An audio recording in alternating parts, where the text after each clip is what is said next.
Welcome to War Memorial Stadium in Sayreville, New Jersey, site of tonight's Greater Middlesex Conference clash between the East Brunswick Bears and the Sayreville Bombers.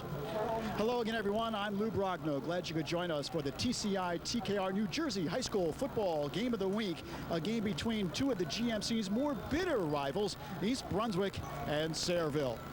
Alongside is Steve Tober. And Steve, this has always been an outstanding matchup between these two schools. For the most part, East Brunswick has had Sayreville's number. East Brunswick leads the series 30-4, but last year 13-12, a very close game. In fact, East Brunswick led until the final minute when Sayreville punched one over. The question about East Brunswick is which Bear team is going to show up, the team that lost the first two games of the season or the team that looked so good last week with quarterback Ryan Constantino running the option attack. And the great tradition of East Brunswick quarterbacks Steve Hughes, Brian Forte, Ryan Constantino, a junior lefty, has gone from a more area-oriented attack in the season opener against Bridgewater when he threw for 144 yards to a more ground-oriented attack. The team beat Edison 28-13. Of 256 yards, 81 were through the air. So that means they've gone more ground-oriented with that more wishbone look entering now in week 4. Well, when you talk about the Sayreville Bombers, certainly their offense is predicated on the performance of one of the outstanding tailbacks in the state of New Jersey, number 1, Omar Joseph. I'm looking forward to seeing this young man.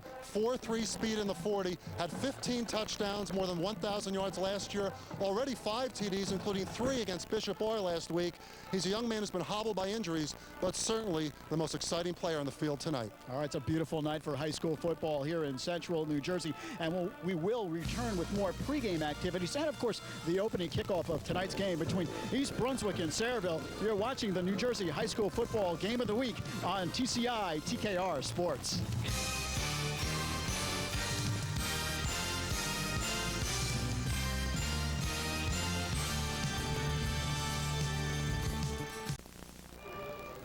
Welcome back to War Memorial Stadium. The East Brunswick Bears marching band is performing before the start of tonight's game between East Brunswick and Sayreville. We mentioned in the open that for the most part, East Brunswick has had Sayreville's number, and there's a shot of the bomber plane itself here in Sayreville, of course the mascot of the Bombers. As we mentioned, though, East Brunswick, for the most part, has had Sayreville's number. You see the series history. East Brunswick leads 30 wins to just 4 losses. But last year, Steve Tober, Sayreville did defeat the Bears by a point. And East Brunswick lost 4 games by a touchdown or less in 1996, including that one to the Bombers in a game where they fumbled in the final minute, and Sayreville punched it over for the victory. All right, again, we are just moments away from the opening kickoff of tonight's Greater Middlesex Conference matchup, the East Brunswick Bears versus the Sayreville Bombers.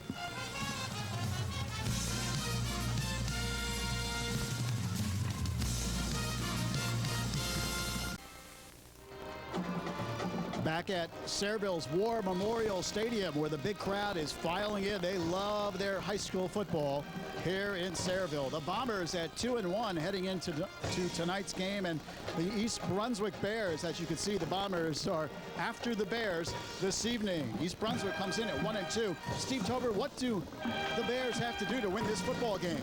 Well, anytime you face a wing team like Sayreville, you want to control that running game. Knocking down Omar Joseph as much as possible. The shorter yardage is going to be key. Force quarterback Charlie Bowden to go to the air. That's going to make the wing T more efficient, but it's also going to make them have to work a lot harder. Mixing in the pass effectively. Well, that's going to be a case where Ryan Constantino of East Brunswick is going to have to throw the ball like he did in the season opener against Bridgewater when he threw for 144 yards and a touchdown. Last year he threw for only 81 yards when they rushed for 87 yards in the first half. They're going to have to mix in the pass and run effectively in their wishbone attack. They've gone from that 2-minute Frisco set now to more of a wishbone look. And Sayreville, of course, looks to make it 3-1 on the season and 2 in a row over East Brunswick. But this is what they'll have to do to accomplish that. Well, Omar Joseph, he's been banged up quadricep muscle week 1 and ankles the last couple of weeks. Is he healthy? Hopefully he is from a Sayreville perspective. But he's also got an offensive line that's been hurt. Joe Lardino, one of their top players, has been out for the last 3 weeks, and they lost another guard, so they're going to have a young, inexperienced offensive line. Discipline against the option of East Brunswick is going to be key for that defense. George Najar is afraid of what Ryan Constantino can do in the option attack. All right, just moments away from the opening kickoff. East Brunswick versus Sayreville. You're watching the TCI-TKR Sports New Jersey High School Football Game of the Week.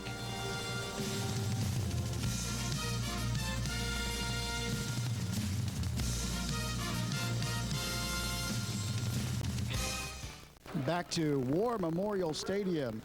The crowd is settling in, and the captains are preparing to meet at midfield. The third member of our broadcast team this evening is Anthony Campiglia, who will be roaming the sidelines during tonight's game. Let's go down to Anthony for his pregame comments. Anthony? Thanks, Lou. You couldn't ask for much more in a high school football matchup. A beautiful night, a great rivalry, marquee players, namely Omar Joseph, the type of player who, whenever he touches the ball, offense or defense, can make something magical happen. Will it be that type of game for Sayreville and Joseph, or will East Brunswick step up big like they did last week? We'll have to wait and see. Back upstairs to you. Pretty good crowd on hand. This game is being played on a Thursday night. Kind of a odd situation. They were wondering what kind of crowd they would get here tonight at War Memorial Stadium, but as usual, the fans turn out in Sayreville to see their beloved football team. Well, I'm told it's a late arriving crowd by tradition, and they're certainly filling in nicely now. This is an unusual weekend with the Jewish holidays. Football basically Thursday night, Friday afternoon, and Sunday afternoon, so take your pick. Some great gridiron action around New Jersey.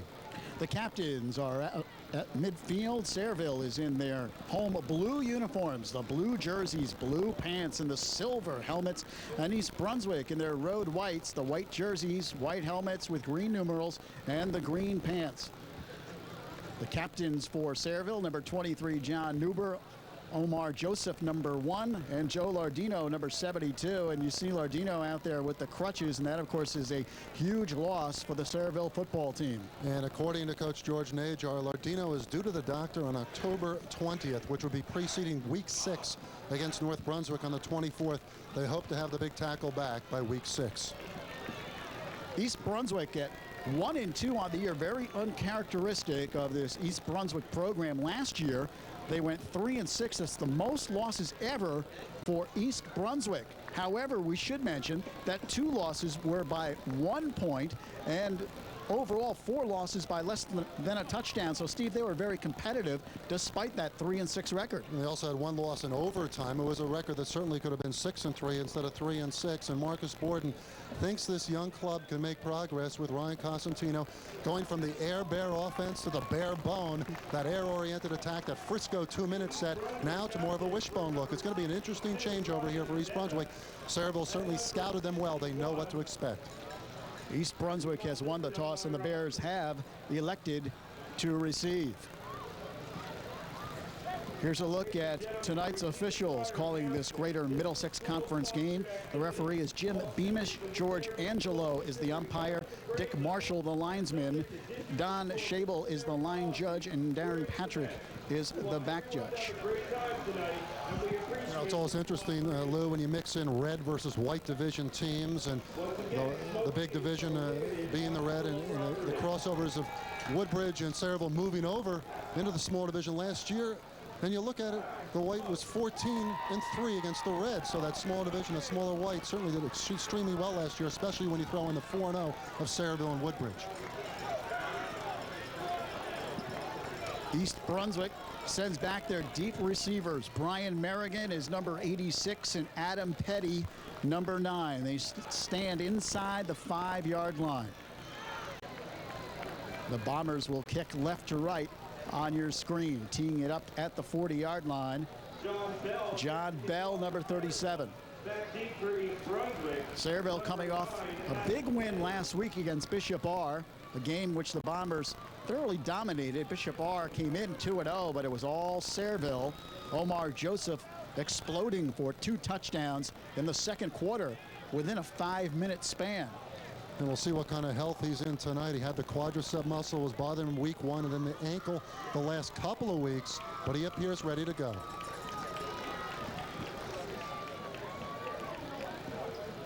And we are ready to go as well. Kind of a warm night here in early October in central New Jersey. It's a line drive kick.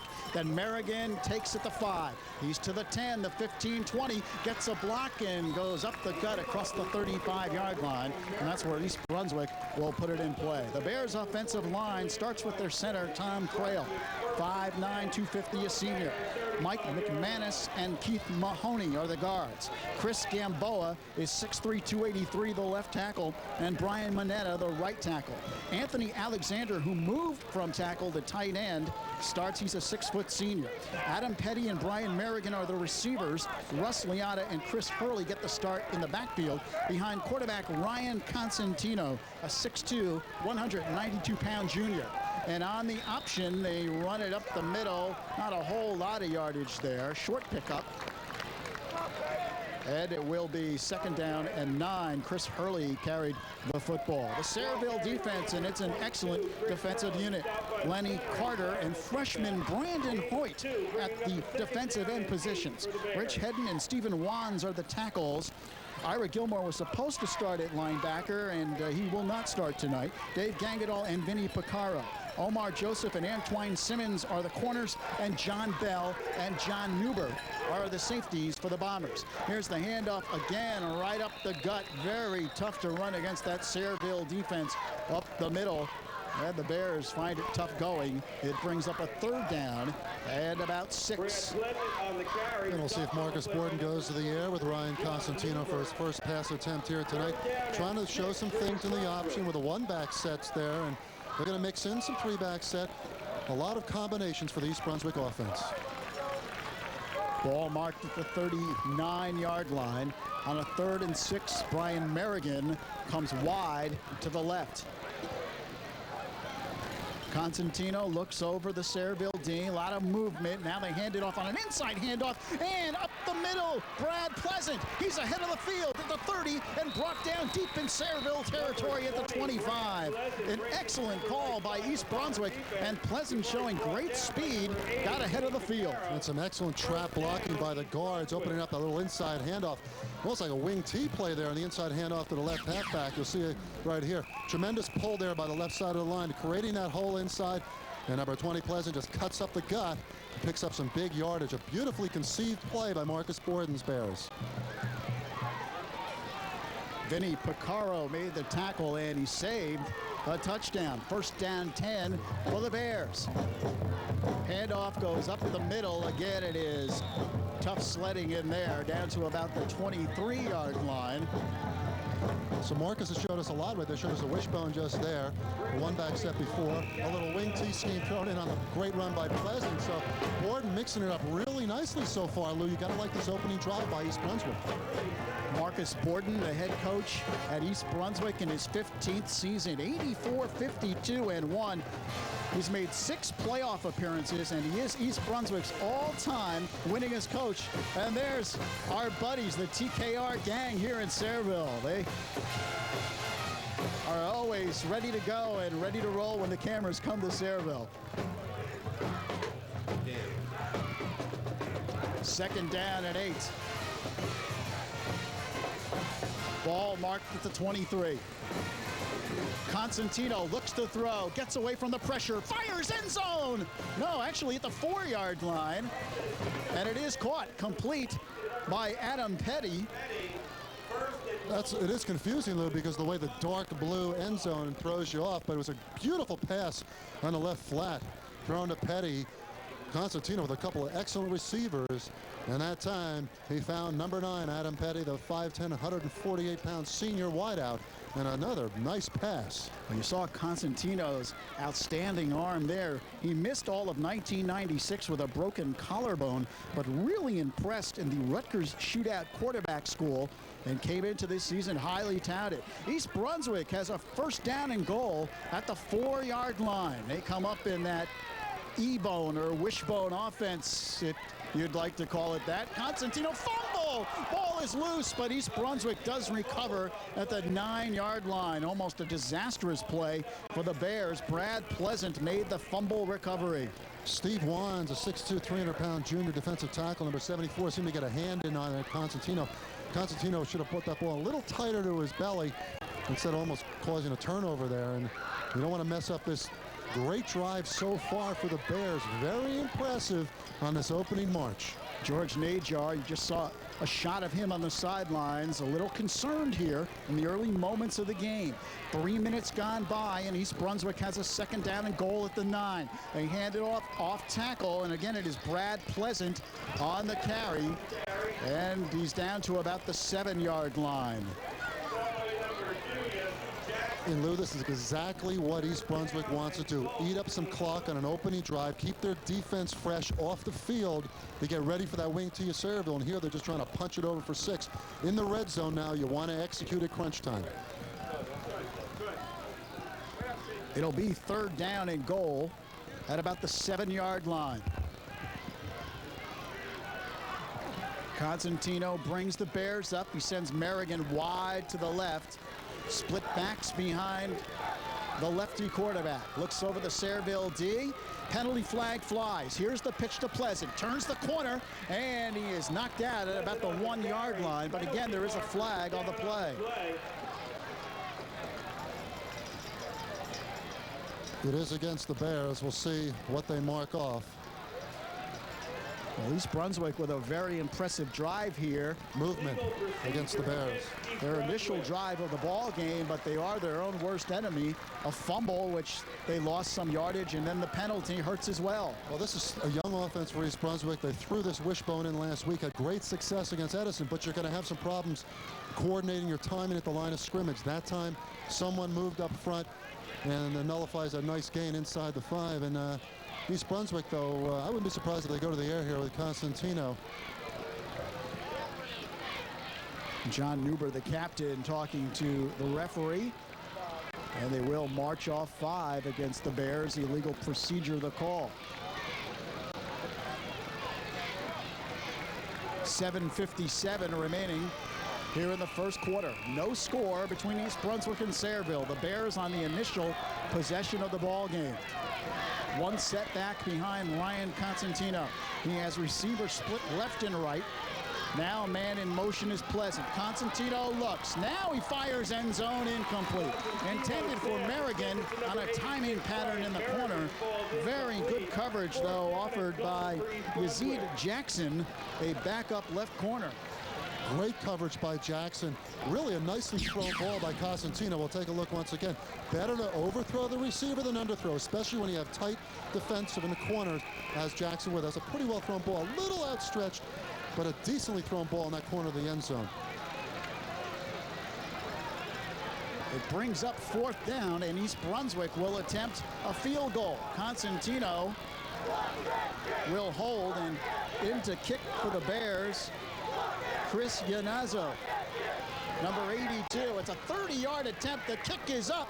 It is good. A 30-yard field goal by Yanazzo. So East Brunswick has a successful initial drive. They come up with 3, and it's East Brunswick 3 and Sayreville nothing. Great opening drive by the Bears. Ate up the clock. They didn't get the 6, but they got a field goal out of it, and that's got to give them a lot of energy now as they go on defense against the Sayreville wing T. Well, pretty nice kick by Yanazzo. 30-yard field goal. Last week we saw a 37-yard field goal by Andrew Herman of Mendham. So both of these games similar the way they've started out. The kicking game is so important, Lou. There's a kicking specialist around the state named Pat Sampiro, works with a lot of these kickers, and you can have a team that, say, East Brunswick 3-6 last year, be 6-3. When they had 4 games, they lost by a touchdown or less. When you have a good field goal kicker, and they get on the board here, Sayreville does not want to play from behind. They're going to have to do it here now. East Brunswick will kick it off. Yanazzo tees it up at the 40-yard line. Omar Joseph is back deep.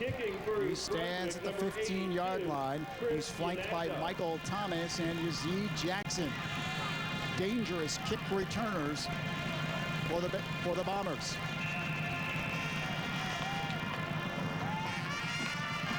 It's a high kick that Jackson loses the handle at the 10-yard line. Breaks a tackle at the 15. Now reverses his field at the 20. And is still on his feet up the sideline. What a run by Jackson. He's across the 40-yard line. Well, what turned out to look like a mediocre return for Sayreville, it turns out to be great field position for the Bombers. And what a nice job there by Jackson, eluding 2 or 3 would-be tacklers and giving the Bombers great field position for their first drive. We'll see. Drops the ball to start things off badly enough, and you think, oh, heck, if he can get back to the 25 or 30, there's one missed tackle. Jackson cuts back. It's a nice block there. Goes in between a couple of bodies, cuts down the sideline, eludes another tackler. That time, 27 almost brought him down, almost a knee down. He kept the knee from hitting the ground. And there he continues up to give the Bombers terrific field position to start their offense. The Bombers with a first down and 10 at their own 42-yard line. We'll give you the Sayreville offense after this play. Charlie Bowden is the Sayreville quarterback, number 15, 5'10", 160-pound junior. Still a delay. The officials, I'm not sure what the delay is. 7 minutes and 37 seconds remaining here. East Brunswick would like to keep that Bomber plane off the field tonight, Lou, and it's early on, but they ate up 5 minutes of clock. Go down the field, a 30-yard field goal by Yanazio, and now the defense gets its chance to see what it can do. All right, now we're ready to go, and Sayreville will run its first down play. Split backs behind Bowden, Omar Joseph, and John Newber. Here is the give to Joseph. Breaks a tackle, then hit hard and dragged down. Andrew Batwash comes in on the play. Excellent play. And Darren Wickberg of East Brunswick as well. The Sayreville offense, the offensive line has had a lot of shifting around this year with the loss of Joe Lardino to injury. Ray Quick, the center. Mark Ciamera and Chris Porti, the guards. Ben Tang and TJ Staris, the tackles. And Vinny Picaro starts at tight end. John Bell lines up at split end. And the backfield is Newber, Thomas, and Joseph behind Charlie Bowden. The EB defense coming up after this play. Second down and 9 for Sayreville. They're at their own 43-yard line. East Brunswick has a 3-0 lead. Thomas shifts into the slot, and now Bowden looks to throw. Loses his footing, fires, and the catch is made. Juggled by Thomas, but he does make the catch in East Brunswick territory at the 46. All right, the East Brunswick defense, sometimes a 3-4, sometimes a 4-3. Take your pick, but we'll give you the 3-4 alignment. Greg Jimenez, Mark Begay, and Brian Monetta up front. The linebackers are Justin Hornline, Keith Mahoney, Darren Wickberg, who transferred from Sayreville to East Brunswick. Interesting story. Andrew Batwash, the outside linebacker. The defensive secondary, Adam Petty, Kevin Scholl, Ryan Constantino, and Brian Merrigan. It is 1st and 10 Sayreville at the East Brunswick 46. Here's the flip to Joseph. He cuts in, now goes to the outside, and has another Bomber first down across the 35 down to the 33-yard line. What a burst of speed by Omar Joseph. He just took off over that left tackle and jetted his way to a first down. Let's take a look once again, moving against looked like a 5-2 alignment for Marcus Borden's Bears. And there's Joseph cutting back, and then he puts on the jet burners and cuts up. Goes across the first down marker, finally brought down after that big gainer. Sayreville on the move after East Brunswick's drive, which resulted in a field goal. Bombers have a first down and 10 at about the 33-yard line. Newber goes in motion, and now Bowden hands to Joseph, looks to cut it inside, and he's smacked down at about the 30. Over there on the tackle, Darren Wickberg. Well, you can bet Wickberg has a little fire burning in his belly tonight. And Lou, you wonder what East Brunswick's defense has been thinking after giving up 92 points in the first 2 weeks, and they come back last week and shut down a good Edison team. Marcus Borden has got to be hoping his defense can show some of the might it showed against Edison last week. Second down and call it 7 at the 30-yard line.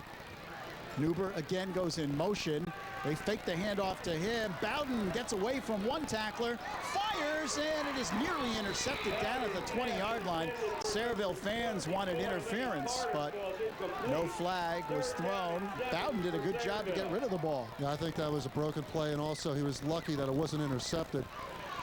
Not an easy position there to throw. Almost better off throwing the ball away in that instance. And certainly still a great scoring situation here for Sayreville.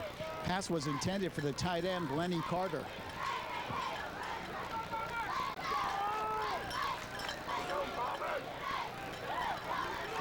So now a third down, and again, call it 7 at the 30-yard line. Bowden looks to throw, rolls out right side, flares it out to Joseph, incomplete. He had Joseph open coming out of the backfield, but it'll bring up a 4th down. Let's see what George Najar wishes to do in this situation. That time East Brunswick defending very well with a 4-3 look and had Joseph really triple covered out there, Lou. Even if he caught that ball, I don't think he would have gotten much yardage. 4 minutes and 50 seconds remaining here in this first quarter. Important down here for Bowden. Let's see what he can come up with. Bombers will go for it. They have Bell wide to the left and Huber wide right. Bowden looks to throw. They set up a screen to Joseph. It's read well, but he gets away from the tackler and then is banged down across the 25-yard line. It looks like he's short of first down yardage, and indeed he is. So a good job by the East Brunswick defense. They love to use Joseph in either one of those flats. He's great on screen passes, great on flat passes. That time it came up a little bit short. Now they're marking a first down, it looks like for East Brunswick. But you'll take a look again. Nice reverse pattern pass. Joseph cuts back in the sideline. That's where he has a chance to put on the speed. But the East Brunswick secondary comes up and knocks him out of bounds short of the first down. Well, East Brunswick already has a 3-0 lead with 4:41 remaining here in the first. And the Bears defense comes up big. They'll take over on downs at their own 24-yard line.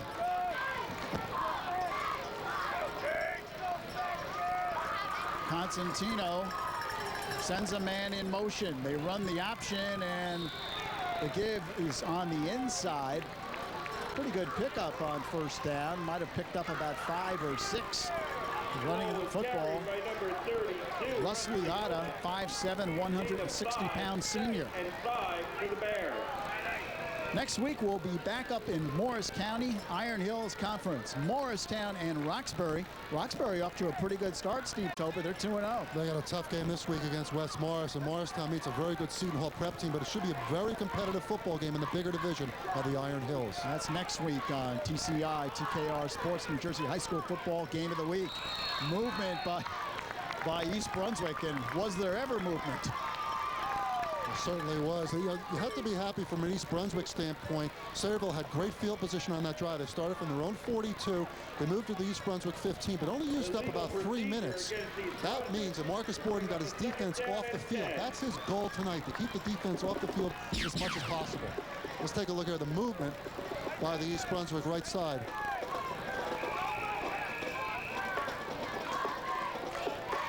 You'll see the right end step up, the right tackle move as well. 2 men moving on that play.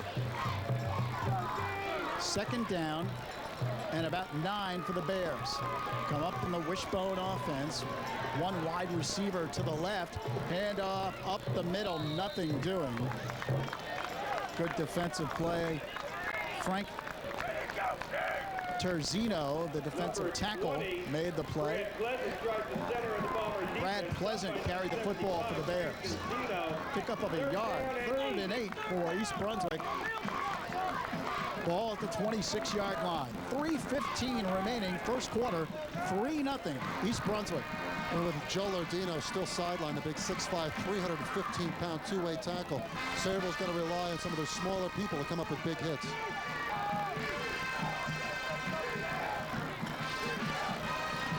Man in motion, Constantino looks to throw. He fires long for Merrigan. He cannot hold on. Jackson with a good defensive play, but that pass was right there. I mean, that looked like Brian Forte or Steve Hughes going back to the old East Brunswick 80s teams. And that was a perfectly thrown fly pattern. Merrigan puts on his speed, shows us why he's one of the better wideouts in the Greater Middlesex Conference. And he had the defender beat. What a thrown ball that should have been caught. What a nice toss by Constantine. 4th down, and East Brunswick will have to punt. Kevin Scholl is in punt formation for the Bears. Sayreville figures to get very good field position out of this. Omar Joseph and John Newber are back deep for the Bombers. They stand at their own 45. It's a low snap. A booming kick that drives Joseph back to the 35. He angles to the right, looks for a block and cuts it in. Joseph is ahead of the field. He's at the 20, to the 10. He's in. Touchdown, Sayreville.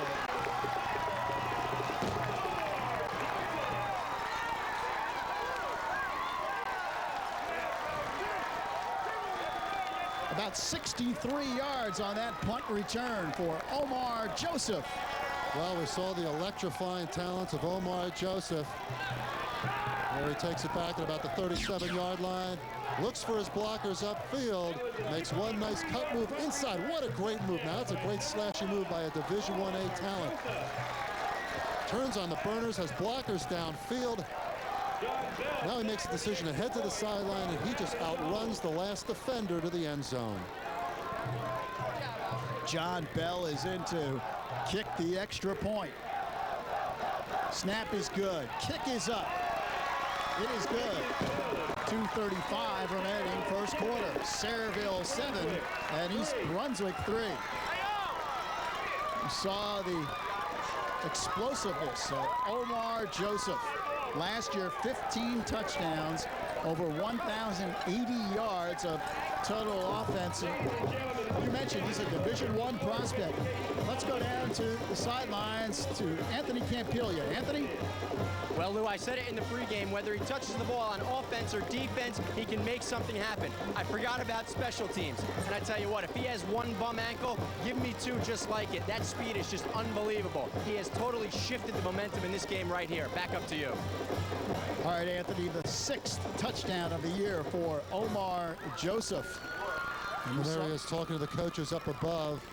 Talk a little bit about the defensive schemes being thrown in there by East Brunswick, but you talk about an all-purpose athlete, Lou, and Omar Joseph could do it all, as he just showed us with that 63-yard punt return. See, that's deflating for this East Brunswick club. They had played a very good first quarter, led 3-0, had virtually stopped Sayreville on a 4th down play in their own territory, and then, of course, the punt return just like that at 7-3. Bell kicks off.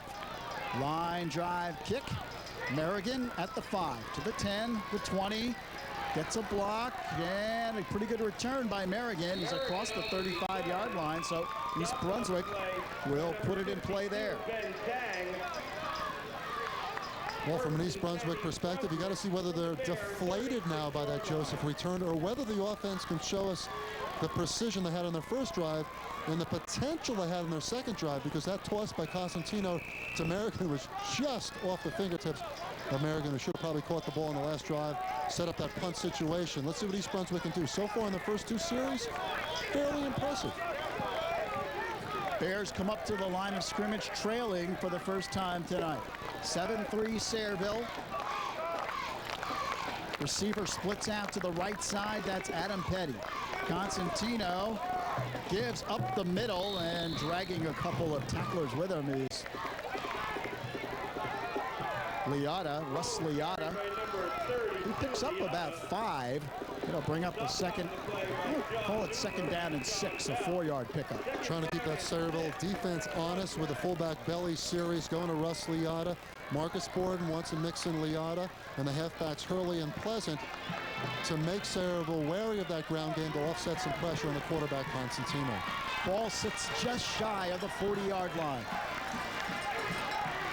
Again, the Bears come up in the option attack, and Constantino keeps. Now he flips outside, and a big stick on the sideline. Chris Hurley picks up good yardage, though. He's knocked out of bounds about a yard shy of the first. Vinny Picaro and the freshman, Brandon Hoyt over there. Hoyt, an interesting story. A freshman playing defensive end, starting on the varsity. You rarely see that, especially at this level. This is a Group 3 program. Oh, very unusual to see a freshman, especially along the line of scrimmage. There, a good toss by Constantino, good timing, and a good play for the Bears, coming up with a 3rd and very short. 3rd down, 1 East Brunswick. Sayreville shows blitz. Constantino gives up the middle, and and it's close to first down yardage. Looks like it should be enough. Liotta took the handoff and dove across the 47-yard line. That is an East Brunswick first down. This being, what, week 4 of the 1997 season, this has been the best mixing up of offensive plays I've seen yet, Lou. East Brunswick really doing a nice job. I know they trail right now, but you got to like the way they're trying to come from all angles against the Sayreville defense. A minute 19 and counting down here in the first period. Sayreville 7 and East Brunswick 3. Receivers split left and right. Constantino looks to throw. Play action, fires, catch made. Over the 35-yard line. Complete to Chris Hurley. He was sandwiched at that point, but held on. That's another East Brunswick first down, and a nice throw by Constantino. Nice throw because he threaded the needle. He found the receiver within 2 defenders. And also not an easy play for Hurley because he was hit pretty hard. You see a Sayreville player down, but Hurley took a pretty good hit on that play. He's a tough kid. One of the Sayreville defenders is down at about the 33-yard line. You know, at this point, really hard to see who that might be. Let's take a look again, a little play action here. Constantino, good-looking lefty, throwing over the middle, and there's Hurley. He's wide open between 4 defenders. He's hit down to the ground. John Bell on the tackle. Yeah, it might be John Bell. He's the strong safety and also the starting split end on offense. And they are looking for some help. They keep looking towards the end zone. Hopefully it's nothing serious. This is an awfully big game for Sayreville, Lou, because you look at the Central Jersey Group 3 playoff picture, and it's such a filled field when you talk about defending section champion Franklin coming off their huge win over Hillsborough last week. You added a Middletown South as one of the top 10 teams in New Jersey to move from Group 4 to Group 3 this year.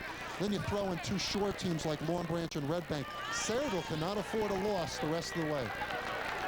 Next week, again, we'll be in Morris County. The Colonials of Morristown against the Roxbury Gales. And you'll see that game right here on TCI TKR Sports Saturday, October 18th at 8 p.m. And that shapes up to be a very interesting matchup. Roxbury coming off a 7-3 season last year, graduated a lot of kids, but John Quinn, a former Lou Rottino assistant at Union, in his second year at Roxbury, has the Gales off to a 2-0 start. Morristown under John Purcelli, a 1-1 start, but they also beat Morris Knowles last week, was a 3-time playoff champion. John Bell appears to be okay, walks off the field under his own power, and that's good news for the Sayreville football team. First down and 10, East Brunswick. Another nice drive going here for the Bears. They're at the Bomber 34-yard line.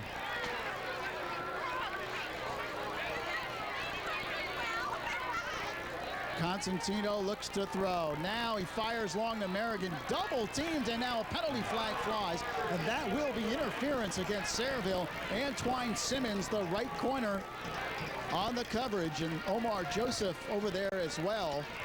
Yeah, Simmons had his left hand on him the whole way when that ball was in the air. And that should be an interference call.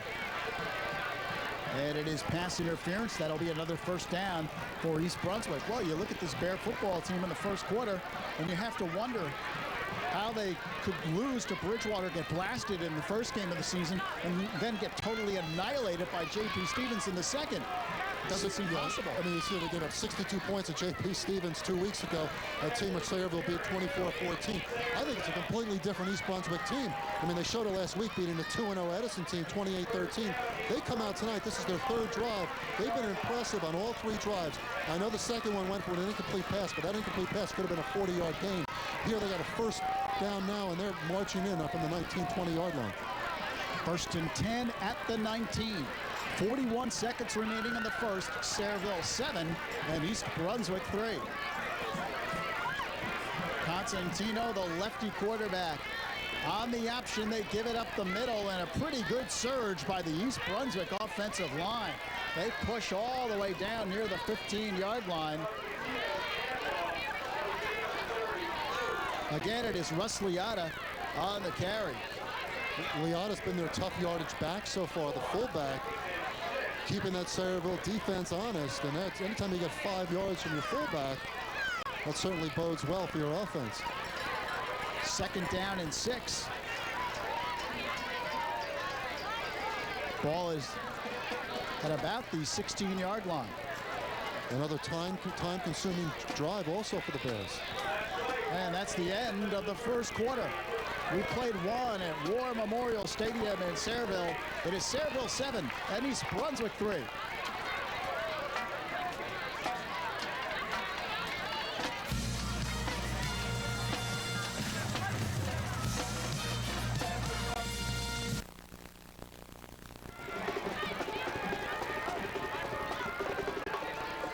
Welcome back to War Memorial Stadium. Second quarter just ready to get underway. East Brunswick has the football, a second down and 6 at the 16-yard line. Constantino keeps up the middle. He's in. Touchdown, East Brunswick. Ryan Constantino on the option, took it right up the gut. And they were thinking fullback dive there. Constantino, though, hiding the football nicely, protecting the ball, cutting up off the right tackle, and then heading right into the end zone. I'm so impressed by this lefty signal call. There he fakes the dive back, cuts back, gets some beautiful blocking inside by the right guard, and he eludes one tackler, and he's into the end zone. And the Bears will line up for the extra point. The right tackle, Brian Minetta, number 62, threw a nice block there to free his quarterback. Chris Iannazzo is in to kick the extra point. Constantino to hold. The kick is up, and it is good. In the opening moments of the second period, Steve Tober, we've got ourselves quite a ball game. It is East Brunswick 10 and Sayreville 7. And the multifaceted look of the new E-bone, or going from air-bone to the bare bone, and the wishbone mixed in a little one-back set, some option thrown in. A very multifaceted look for East Brunswick and Marcus Borden, and it's accounted for 3 nice drives and now a 10-7 lead on a nice run by Constantino. Well, the big crowd here in Sayreville now treated to quite a game on a beautiful night for high school football. Rather warm temperatures in the 70s. And of course, you hear the Sayreville band whooping it up in the background. George Najar, though, has to be a tad concerned. He did score a touchdown on the punt return by Joseph, but for the most part in this first half, East Brunswick has outplayed his Bombers. Now, Sayreville's been a team of spurts, though. You saw them last week against Bishop Bar. They scored 21 points in the second quarter, and that was it for the night. So maybe just a matter of them relying so much on Joseph and his breakaway speed. We've seen him return a punt already for a touchdown. Now he's back deep on the kickoff. But they got to show some offensive consistency out of that wing T. We'll see if they can get something started now.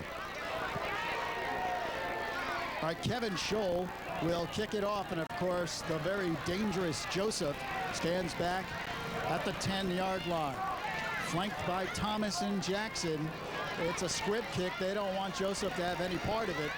Comes to an up man, and Sayreville will get excellent field position across the 42-yard line. Dave Gangadal carries the football back for the Bombers. Well, Sayreville will put it in play. Sayreville had a nice drive earlier. They did drive deep into East Brunswick territory, but the Bears stiffened on a 4th down play and stopped the Bombers cold. They drove from their own 42 to the East Brunswick 15, but then they took advantage of bad field position for East Brunswick after that, and Joseph returned that punt 63 yards for a touchdown. Here they have excellent field position again. 1st and 10, Sayreville. The Bombers are at their own 42-yard line with one setback behind Charlie Bowden. Receivers are split left and right, and Joseph goes in motion. He gets the handoff, looks to turn the corner, puts on a spurt, and then is knocked down at about the 48. So he picks up about 7 yards on the carry. Very dangerous once he gets to the corner. Coming from that left slot back position, here we see him in motion. It looks like a play that would not ordinarily do much, especially where it stops there at the left tackle spot. But then Joseph puts on the speed, and he seems to have a nose for the sideline and a good cutback ability, and he makes it into a 7-yard gain. 2nd down and 3. Sayreville at its own 48-yard line. Just a minute gone by here, second period. It's 10-7 East Brunswick. Now whistles and penalty markers as well. Sayreville crowd very quiet right now. East Brunswick has kind of taken the Bomber faithful out of the game with their good play here in this first half. And the Bombers, as you see the procedure call made by the referee against the Bombers, they really made great progress under George Najar in his third season. The former Lincoln Brooklyn coach, the native of Brooklyn, he came over here and brought his Brooklyn neighbor Tom Zerberian to be the defensive coordinator. Bell goes wide to the left. Thomas is wide right. Bowden throws, and the catch is made. Looks like Lenny Carter out there, number 24, who made the catch. And short of the first, so it sets up an important third down play here near the midfield. And there is the Bomber himself. Nice outfit. Very interesting. I guess those are wings. Must be pretty hot tonight, too. Third down and 2 at the 49. Split backs behind Bowden, and Joseph goes in motion. Bowden, though, gives up the middle. And crashing through for a Sayreville first down is Newber. John Newber, the 5'10", 170-pound senior. Little delay in that handoff. The very much penetrating East Brunswick defense. George Najar's people upstairs certainly seeing things a little bit over penetration. That time we see the fullback coming up. Some nice haul in the middle. A little over exuberance by East Brunswick defensively. Penetrated, yes, but they allowed the big gainer. First and 10, Sayreville at the East Brunswick 43. Again, receiver split left and right. Simmons goes in motion. He takes the handoff. Antoine Simmons looks to cut it in, and he breaks a tackle, breaks another, and he's down at the 30-yard line. Adam Petty had him at the line of scrimmage, but Simmons got away. Identical play from the opposite side that they ran with Joseph moments before. This time the right slot back comes out and takes the handoff. And it's a play that is slow developing at first, but then again, when you have speed backs like Simmons, finds the opening on the left end and eludes one tackle, then heads towards the sideline, cuts back, receives a nice block, and dives forward for a good extra 5-6 yards. Second down 10. Sayreville at the 30-yard line. 9:13 and counting down here in the second quarter. 10-7, the Bears in the lead. And a delay. Not sure why. Clock continues to run. Thomas now goes in motion. Bowden gives off tackle. Newber stretches ahead.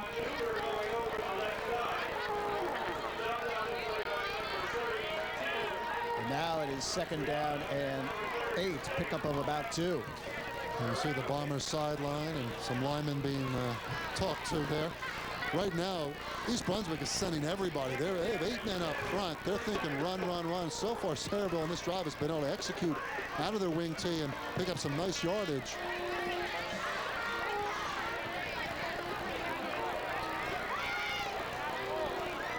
Split backs behind Bowden. Receiver splits out to the right side. Man in motion is Newber. Now the pitch to Joseph, in trouble, breaks a tackle in the backfield, reverses his field, does a good job to pick up positive yardage. The Bears read it beautifully, and they had him dead behind the line of scrimmage, but he got away. You just can't teach that ability to cut back when he should be tackled or appear to should be tackled. And that time, just cutting back nicely, Joseph picks up some great yardage here to set up a third and about 3. 7:40 left in the second. East Brunswick with a 3-point lead. Kind of a surprise here. Split back behind Bowden. John Bell goes wide to the left. He was banged up a little bit earlier, but seems to be okay. Bowden looks like he might be changing the play at the line of scrimmage, and now penalty flags fly. You saw Bowden barking some signals. Looked like he was audibleizing to Omar Joseph, and he got nailed for delay of game. Well, he sees 8 men bunching up at the line of scrimmage from East Brunswick, and he's thinking, oh, maybe we should change the play, maybe go outside, which they did before with Joseph. But, you know, I tell you, if they could just block a little bit and do a little simple 3-step drop and throw a receiver down the left side, there is nobody back there for East Brunswick. Marcus Borden's defense is just trying to stop this wing T attack, and they haven't done a great job of it on this drive. But here's a big third down play. Third down and about 8. Ball sits at the 28-yard line. Again, Bell goes wide to the left. Simmons goes in motion, and Bowden looks to throw. He rolls out, left side, in trouble, and is nailed. Sacked behind the line of scrimmage, and a good play by the East Brunswick defense. Looked like Andrew Batwash. So, thinking, roll out left, trying to keep the protection and unable to do so as the outside linebacker gets a hold of the shirt of Bowden and brings him down. It was Matt Aranowitz. Matt Aranowitz, number 36, was the man on the sack for the Bears. Big defensive play, and Sayreville has to punt. Bowden goes back in punt formation. Well, the penalty and then this play, Lou, has really snuffed out this drive for the Bombers. Merrigan and Petty are back deep at the 10-yard line. And now Bell goes back in punt formation. It's unusual. Bowden is usually the punter for Sayreville.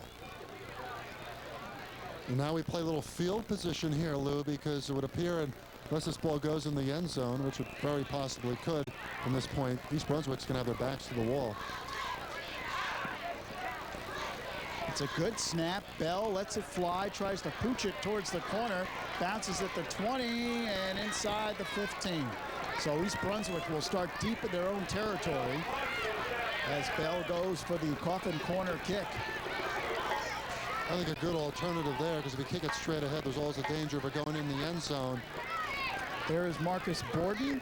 Marcus was inducted into the New Jersey Coaches Hall of Fame. He has done a tremendous job at East Brunswick. You see his career mark there. And against Sayreville, well, he's controlled the Bombers, 11-3. And a pretty good defensive back at Lehigh under Freddie Dunlap back in the late 70s. First down and 10.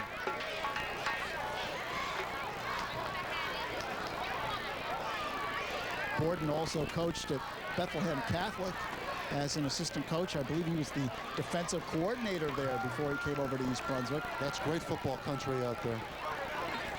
First down and 10 for the Bears.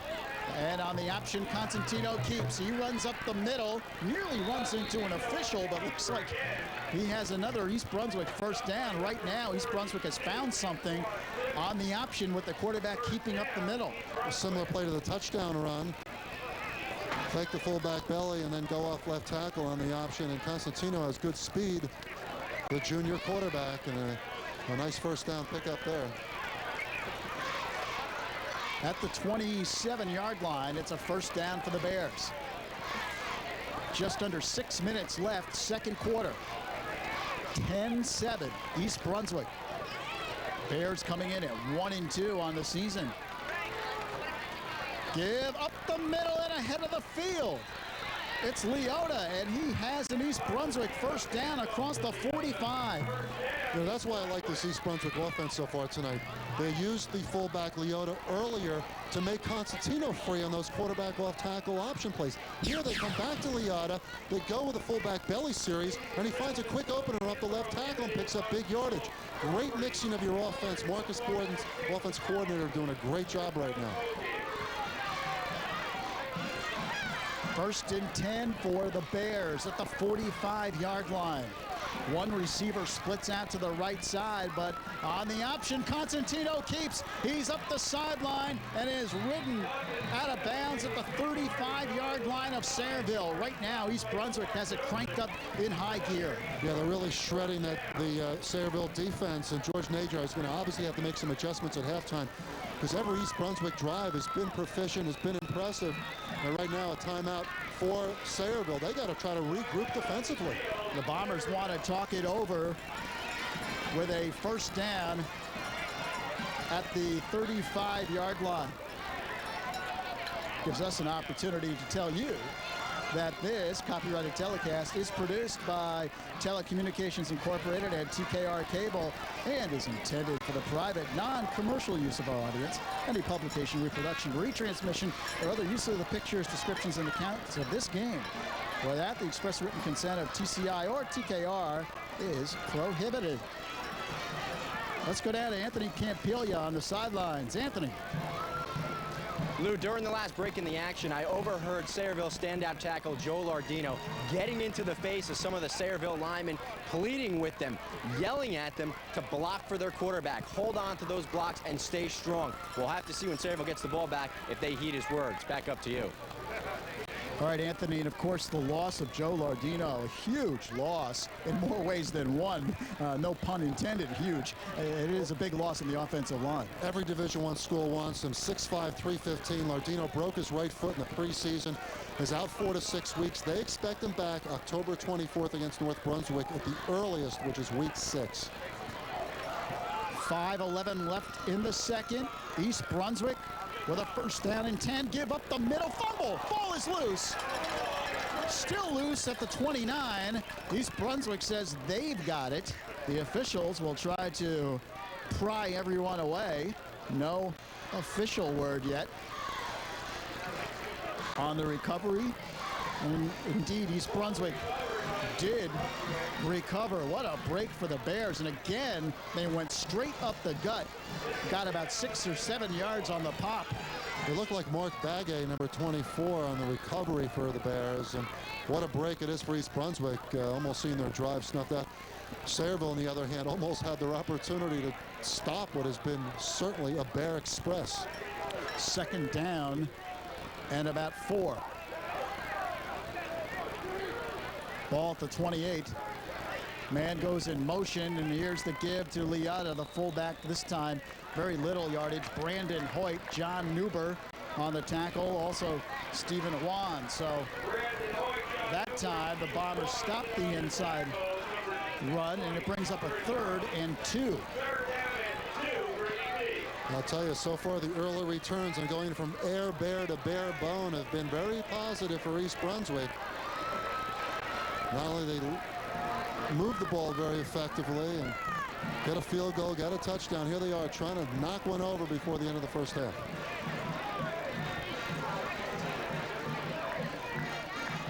Ball at the 27-yard line. Man in motion is Pleasant.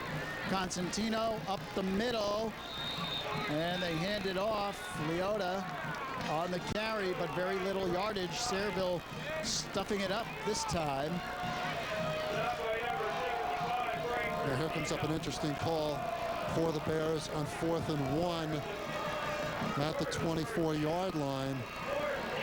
They've had great success with Constantino on that option off tackle.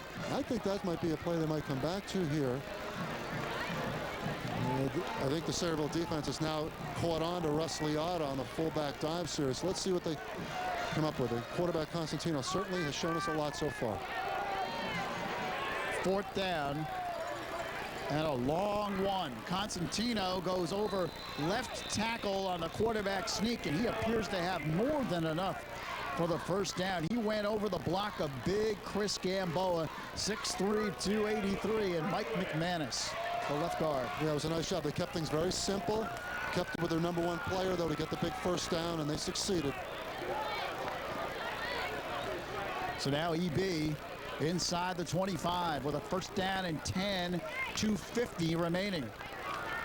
Tom Crail, the center, is a returning letterman, 5'9", 258. Brian Minetta, the other returner on that right side of the line, 6'2", 240. So East Brunswick's in pretty good size. Petty comes wide to the right side. Constantino looks to throw. He throws left, incomplete.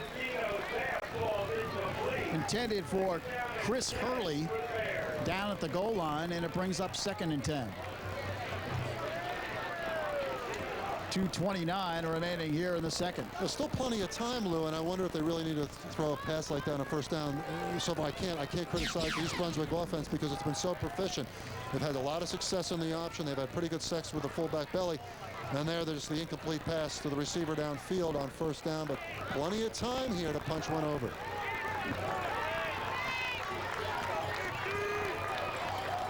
Ball sits at the 24. One setback behind Constantino. He keeps up the middle. Again, he has room and gets over the tackle of Omar Joseph inside the 10-yard line down near the 7.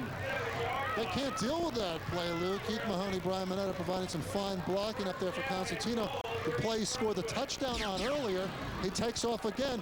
Here, a crucial second down play. Gets some good blocking on the right side, blowing out Sayreville. And there goes Constantino cutting up off the tackle and picks up the big yardage. And here we are, 1st and goal. Ball sits at about the 8-yard line. 1st and goal, East Brunswick. They already lead by the score of 10-7. Movement by Sayreville on the defensive line. We'll have to wait and see if they were drawn off.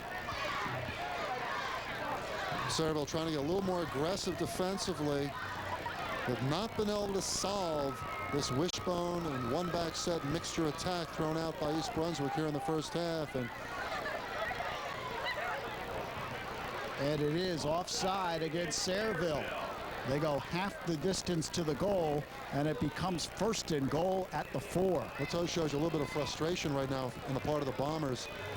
They've had no success stopping East Brunswick on this drive, which started back at their own 15. Just under 2 minutes left here in the first half. East Brunswick with a serious bid for more points. Handoff up the middle, Liotta. He struggles and twists and spins inside the 3-yard line. Actually gets down to about the 2. It'll be 2nd and goal from the 2-yard line with 1:20 left and counting down. Yeah, plenty of time, plus Chris Yanazzo certainly within field goal range here if they can't do anything on the next 2 downs. So they basically have 2 downs, so they definitely try to get in for the 6 and then maybe go for the field goal. But tough situation here for Sayreville. Huge play in this game. 2nd down goal. Constantino looks over the Sayreville D. Calls the signals, keeps it himself, dives in, touchdown, East Brunswick. Ryan Constantino with a 2-yard touchdown plunge, his 2nd touchdown of the first half. And East Brunswick is out to a 16-7 lead. Constantino, the star of the game so far, the junior quarterback on the option series, coming off his right tackle where he's been successful for a touchdown run earlier, and now he dives into the end zone. Put the Bears up 16-7 as they go for the extra point placement. Yanazzo is in to kick it. Tough snap, but handled well by Constantino. He got it down, and Yanazzo boots it through. 52 seconds remaining first half. East Brunswick 17 and Sayreville 7, and this Sayreville crowd is stunned. Hey, this quarterback for East Brunswick is some player. I'll tell you right there, just the alertness and concentration on holding for the extra point to take a bad snap and put it down for the kicker to send it through for a crucial extra point. And the East Brunswick offense has been the star of the game so far here tonight. Collectively, Marcus Borden's game plan has worked to precision. They went last week to the wishbone in the one-back set, running the option quarterback series. Week 2 of that experiment has certainly been successful so far. Well, who would have thought this? If you take a look at common opponents, of course, East Brunswick got blasted by Stevens. J.P. Stevens scored 62 points, the most points ever scored against an East Brunswick team. And Sayreville beat Stevens the first game of the season. Makes no sense at all, Lou, but it's a long football season. East Brunswick has certainly turned things around here in week 4. After a great week 3 victory, 28-13 over Edison, they just picked off where they left off.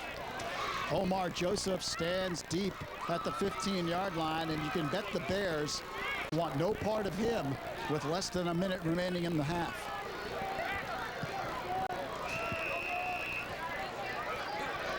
Scholl squibs it up the middle, picked up again by Gangadel. Up the middle, he breaks the tackle.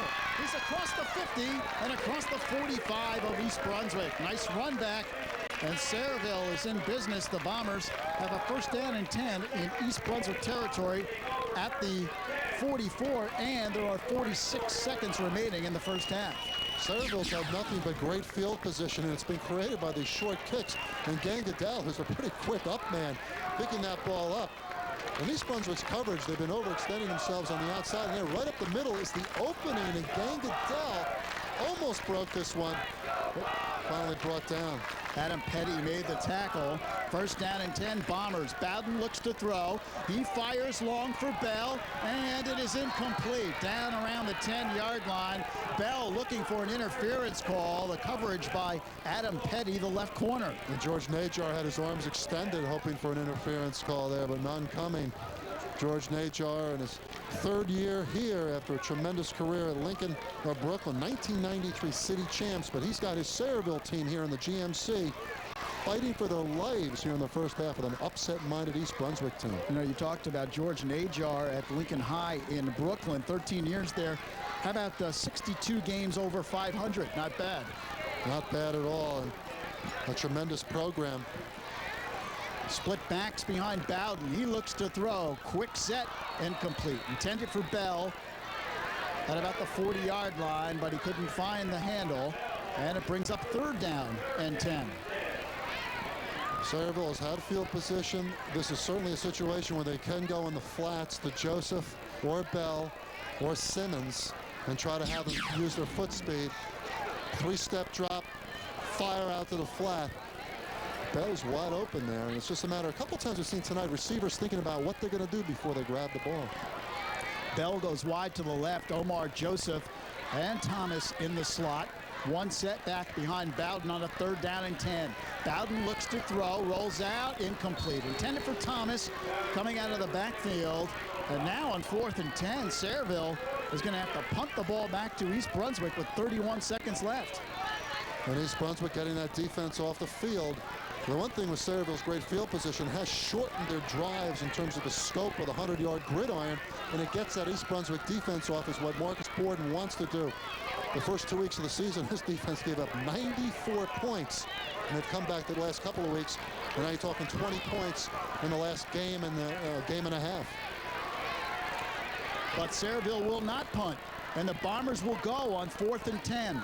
They have trip receivers to the left side, and Bowden looks to throw. In trouble, and he is crushed behind the line of scrimmage. Keith Mahoney, the inside linebacker, blitzed, and he just nailed Bowden. East Brunswick has played a sparkling first half. They're the team that's been fired up out here this evening so far, and great penetration. East Brunswick's been putting on 6-8 men up in the line of scrimmage, just bunching in the defense. They're trying to put a lot of pressure on Bowden, and that time it paid off. And George Najar and company are going to have to find some adjustments on that offensive line and then find a way to stop that option series on the defensive end, because Marcus Borden and company have just been so impressive here.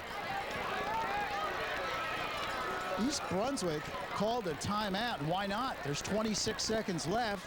They're in Sayreville territory at the 47-yard line, and with a quarterback like Ryan Constantino in his arm, it's not out of the question that the Bears could get another score. I think you could also see him go maybe on one of those fly patterns to Brian Merrigan or Adam Petty. Merrigan dropped the ball earlier that was certainly catchable, and Constantino has shown us he can air it out.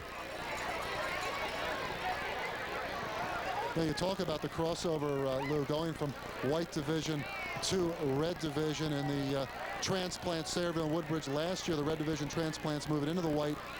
Marcus Borden kind of downplays that whole white division advantage over the bigger red, 14-3 last year. But you got to think those Group 3 schools have certainly shown their muster in the smaller Group 4s. East Brunswick has a 1st and 10. Constantino goes into the shotgun. They send twin receivers left and right. Constantino throws out to Petty, gets a block, cuts it inside. He's across the 35-yard line, and it's a 1st down for East Brunswick. The clock will stop with 18 seconds left, and the Bears call a timeout. That looks like a play out of the Sayreville arsenal where they would go to Joseph in the flat. That time a nice pass, a nice toss on the left side to Petty, and a good hurry-up offense here until the timeout is called, and might as well use them. Plenty of time left, maybe getting the field goal range, possibly for Yanazzo already has kicked a 30-yarder. There we look again, the quick toss out to Petty. Stands on the left flat about 5 yards in front of the quarterback. Finds a couple of blockers and makes it into a nice gainer. Next week, we return to Morris County, where we were last week. And now Morristown will take on Roxbury on Saturday, October 18th. Big game in the Iron Hills. Roxbury off to the good start at 2-0 so far. First down 10. Out of the shotgun. Bears look to throw. Constantino pump fakes. Now he moves left, fires long, end zone, and is nearly intercepted and then caught on the deflection. But it goes as an incomplete pass at the 5. Nice power on that ball, but not really a good idea. Great coverage that time by John Farnick, the junior defensive back for Sayreville, and he had the receiver completely covered. Brings up a second down and 10 and does stop the clock with 11 seconds remaining first half. Maybe get another play up and maybe try to get in enough time to get the field goal kicker on the field. Now Sayreville calls a timeout. George Najar wants to make some defensive adjustments in this situation. I don't know what Yanazzo's true range is on field goal accuracy. Kicked a 30-yarder to put his team up 3-0 earlier. Here, I think they'd have to get inside about the 25 to set up any possibility. Here's the toss downfield. Again, the great coverage defensively for Sayreville as the ball falls through. Nice job there by John Farnick, 5'10", 170-pound junior defensive back.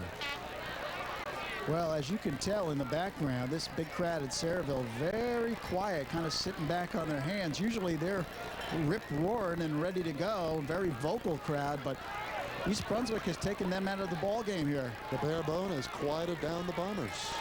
Second down and 10. Constantino looks to throw, steps up in the pocket, fires down the sideline, incomplete. Intended for Chris Hurley. He was turned around on the pass. And now with 5 seconds left in the first half, it's a third down and 10. If you're thinking field goal at this point, it would be a long field goal. Let's see, it would be a 51-yard field goal. I would think that's probably out of Yanazzo's range. Yes, I think that's pretty a safe presumption. But certainly a chance here maybe to air it out again. Minetta lining up on the right side, which is American. Twin receiver split left and right. Constantino throws. It is nearly intercepted, went through the receiver's hands, and incomplete, and that'll do it. We have come to the end of the first half, and the score is 17-7 East Brunswick. It was simply all Bears here in this first half. Outside of the punt return by Omar Joseph, he gave Sayreville the lead at 7-3, but East Brunswick really controlled the football game, Steve. Yeah, you got to be very impressed with Ryan Constantino, the junior quarterback on that option series. He scored 2 touchdowns on runs. Very impressive. All right, Anthony Campilia is down on the sidelines with East Brunswick head coach Marcus Borden. Anthony? Thanks, Luke. Coach, 10-point lead at the first half. You have to be pleased with your team's performance thus far. Well, I feel pretty good about it. I'm a little disappointed that we gave up a touchdown on the special teams, but, you got to kick a guy away from a guy like Omar Joseph. He's explosive, can make it happen anytime, and we got a long game left ahead of us here. So, we're going to have to control the football, keep it out of his hands. What do you need to tell the team in the halftime to keep their intensity going so they don't suffer a letdown? Well, I don't think there's anything I have to tell them. It's real simple. This game's 0-0 as far as I'm concerned. Okay, Coach. Thanks a lot. Good luck in the second half. Back upstairs to you, Luke. All right, Anthony, once again, our score at the half is East Brunswick 17 and Sayreville 7. And we will return with halftime activity in just a few moments. Well, they are ready to go here in the second half, revved up and trying to get their football team ready to go. Sayreville trails by 10. Omar Joseph, who's had some quadricep problems, some ankle problems the first 3 weeks. The week 2 game against Colonia, he aggravated the ankle in that 26-14 loss. Tonight, you certainly didn't see it on that punt return for 63 yards. But let's see what he can do, because they're going to need that speed ingredient to come back in this football game. Look at the Sayreville sidelines, and you can see the assistant coaches are into it as well, trying to get the team fired up. It's unusual to have 2 Division 1A prospects on your team, but with Joe Lodino and Omar Joseph, Sayreville has just that. Unfortunately, one is not playing, and he won't be playing till week 6 against North Brunswick if that foot heals. But here tonight, they're going to have to regroup. The wing tee is not a comeback offense, but they're going to have to do that. But they do have the speed, so hopefully that can compensate for any kind of lack of a passing game. But Charlie Bowden also enters into the picture. He's going to have to throw the ball effectively. Well, the Bombers gather around their head coach, George Najar, in his 3rd season here in Bombertown. Omar Joseph heads the Sayreville team out to the field. East Brunswick will be kicking off. Sayreville to receive. And the Bombers looking, of course, for the good return and then putting together a positive offensive sequence here in the beginning of the 3rd quarter. We'll see what the Bombers can do. Quick little Lincoln, Brooklyn, George Najar, previous team history. Who's a famous alumnus from Lincoln who played at Rutgers at quarterback. Corey Valentine, who of course transferred, is now at Hofstra. A little trivia there connecting this local area with George Najar's original Brooklyn home. Corey started a couple of games early in the season last year for Terry Shea, and Corey has since left the Rutgers program. All right, Scholl will kick off right to left on your screen, and he squibs it. Almost an onside kick. In fact, it is an onside kick. And I think the Sayreville people looking for a little bit of a late hit there on the tackle. And it could have been called. Mike Ciamera recovers for Sayreville. In high school, remember, once your knee hits the ground, you are down. You are not really supposed to be hit after that. And East Brunswick did make the hit, but no flag. Sayreville will have a 1st down and 10 with excellent field position. The Bombers are at their own 47-yard line. The offensive line comes up quick at center. Ciamera, Porte at the guards. Tang and Starace the tackles. Vinny Picaro the tight end. John Bell, John Neuber, Michael Thomas, and Omar Joseph, the skilled players behind Charlie Bowden, who looks to throw on 1st down, fires, catch made by Bell. And he has a 1st down in East Brunswick territory at the 42. A nicely executed play. And George Najar certainly saw some possibilities in trimming against that secondary. East Brunswick's been putting the player attacking style 4-3 defense, but they've been playing mostly with almost an 8-man front for much of the 1st half. Najar saw the adjustments that had to be made that time. A very successful 1st down pass. 1st and 10 at the 40. Bell goes wide to the right. And Thomas is in the slot. Bowden gives to Joseph. Omar Joseph slips down. He tried to cut back in, and he'll lose a yard or 2 on the play. Andrew Batwash came in to make the play, the outside linebacker. He's just a sophomore, but a very good-looking outside linebacker for the Bears. East Brunswick, one of the largest schools in New Jersey, 1,716 students in the upper 3 grades, topped only by Old Bridge with 1,788 in this conference. 2nd down and 12. The Bombers lose 2 on the play. Ball marked at the 43-yard line. Neuber goes in motion, and the pitch goes to Joseph. He looks to throw. It's a halfback option. Bell is open. Makes the pitch inside the 10-yard line. Oh, you gotta like that play. Omar Joseph showing great composure on the halfback option and finding a wide open Bell downfield. 1st and goal Bombers, and maybe this is a momentum shift in favor of Sayreville. Here's the pitch.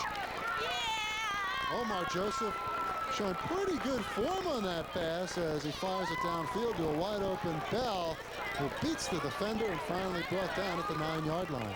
Sayreville 1st and goal at the 9-yard line. Man in motion, Thomas give to Joseph. He scoots off tackle and is down near the 5-yard line, brought down at about the 6. It'll be 2nd and goal. This is what Sayreville needed, a good shot in the arm, and that arm of Omar Joseph creating that halfback option completion. And now they just have to try to punch it over, and they'll be right back in this game. 17-7 East Brunswick. 2 minutes gone by in the 3rd quarter. And the Bombers come up to the line of scrimmage. They send Bell wide to the right. Split backs behind Bowden. Joseph in motion. Bowden gives to Neuber, who spins and twists inside the 5. He's down near the 3-yard line. John Neuber, 5'9", 170 fullback, a teammate of Omar Joseph since their Pop Warner days. Great combination in that Sayreville backfield. Matt Zukic's on the tackle. This time keeping the defense honest with the fullback, spinning forward, picking up just enough to make it a 3rd and goal situation at the 2.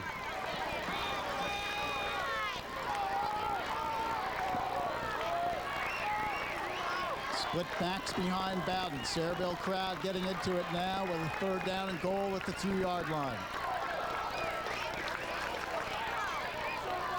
The flip to Thomas. Michael Thomas cuts in. He spins near the goal line. But East Brunswick says not in, and Looks the like officials, he's maybe a half a foot short. officials concur. 4th down. 4th and goal inside the 1. Great job of the East Brunswick linebackers to prevent what appeared to be a short touchdown. It now creates a lot of pressure on Sayreville. They have to punch it over. 8.5 remaining 3rd period. Take a look again. It looked like Thomas was going to get in, and the linebacker comes up and stuffs him. Shows great resistance. 4th and goal at the 1. Handoff up the middle. Touchdown, Sayreville. John Newber.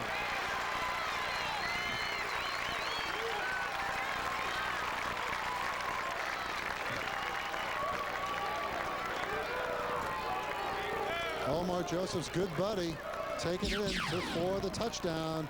Give it to the fullback and burst off the right side. Good blocking by the right side of that offensive line for Sayreville. Nice job by Chris Porte and TJ Starridge. Porte filling in this week for the injured Ira Gilmore. Doing a nice job. All right, Bell is in to kick the extra point. Bowden to hold. Sayreville looking to draw within 3. Whistles and flags. Movement on the line. Sayreville comes back with a nice offensive possession to begin this 2nd half. And the big play, of course, the halfback option pass from Joseph to Bell to get Sayreville in a 1st and goal situation at the 9, and then finally punched it in the 2-yard run by Newber. Now Sayreville may go for 2 as they move the ball half the distance to the goal. East Brunswick was offside. The ball sits at the 1.5-yard line.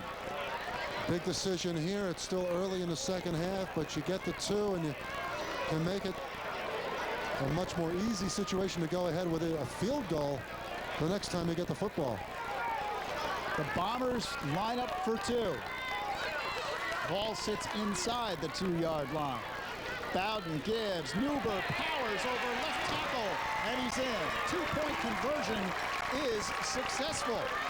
So with 8:17 remaining here in the 3rd quarter, it's East Brunswick 17, Sayreville 15. Newber gets the call again, goes off the left side this time, and easily gets in for the 2-point conversion created by that penalty against East Brunswick, 17-15. And Sayreville can beat East Brunswick perhaps with a Bell field goal if they can't punch one over. Well, plenty of time left here. We'll see if the extra point plays a key later on. All right, Anthony Campilia is down on the sidelines with some special guests. Anthony? Thanks, Lou. I'm here with the Cannon moms, I guess you could say. How about your names first? Janice Procaro, Jean Newber. And you're both moms from Sayreville players. Right, we are. Now, you operate the cannon here. What exactly do you load this thing with? Blank shell. 10-gauge blank shells. And you light this thing off anytime Sayreville scores a point. We do. How long have you been doing the cannon? We've been doing it together for the past 3 years. Now, Sayreville still trails by 2 points. I guess you're banking on lighting off some more of these shells before the game's over. Quite a bit, yes, I hope so. Okay, good luck to both of you. Upstairs to you, Lou. All right, Anthony, the famous Sayreville cannon. A great touch to football here in Middlesex County, and Sayreville, the Bombers. Kick is fumbled. It's still loose. The ball is recovered by Merrigan inside the 20-yard line. Got away from Pleasant. That would have been a disastrous play for East Brunswick. East Brunswick has not had good field position any time really tonight. They had an 85-yard drive to score right before the half to go up 17-7 here. they start with their backs to the wall again. It hasn't seemed to matter so far. They've kept the Sayreville defense on the field, but after that great Sayreville drive, it's going to be interesting to see what East Brunswick can do as they fumble around with the ball in the kick return. The special teams have been inconsistent for East Brunswick. They've had a good kicking game, but on returns, they've been a little porous. 1st and 10, East Brunswick. The Bears at their own 18-yard line. Trip receivers left side, but they simply hand it up the middle. Russ Liotta carries the football and he powers ahead over the 20, up near the 22. So he picks up about 5 on the carry. East Brunswick playing it conservative to start off, but got to watch out for that young man, Ryan Constantino, the lefty quarterback who has run that option very effectively here this evening. 7:43 left here in the third. 17-15 East Brunswick. An outstanding ball game here in central New Jersey. There's a little bit of the no-backs here, Lou. And the give is to Hurley, and he has what appears to be an East Brunswick first down as he goes around the right side and cuts it in near the 30-yard line. A little bit of that no-back set, and Hurley comes over from the left slot back spot to get the handoff. Picks up some nice yardage. I think kind of causing a little confusion for the Sayreville defense with a misdirection here. And Hurley able to pick up some nice yardage. The whole Sayreville defense is over towards where the double wideouts were, and Hurley goes back against the grain. It's at the 28-yard line, and it is a first down for the Bears. Wide receiver splits to the left.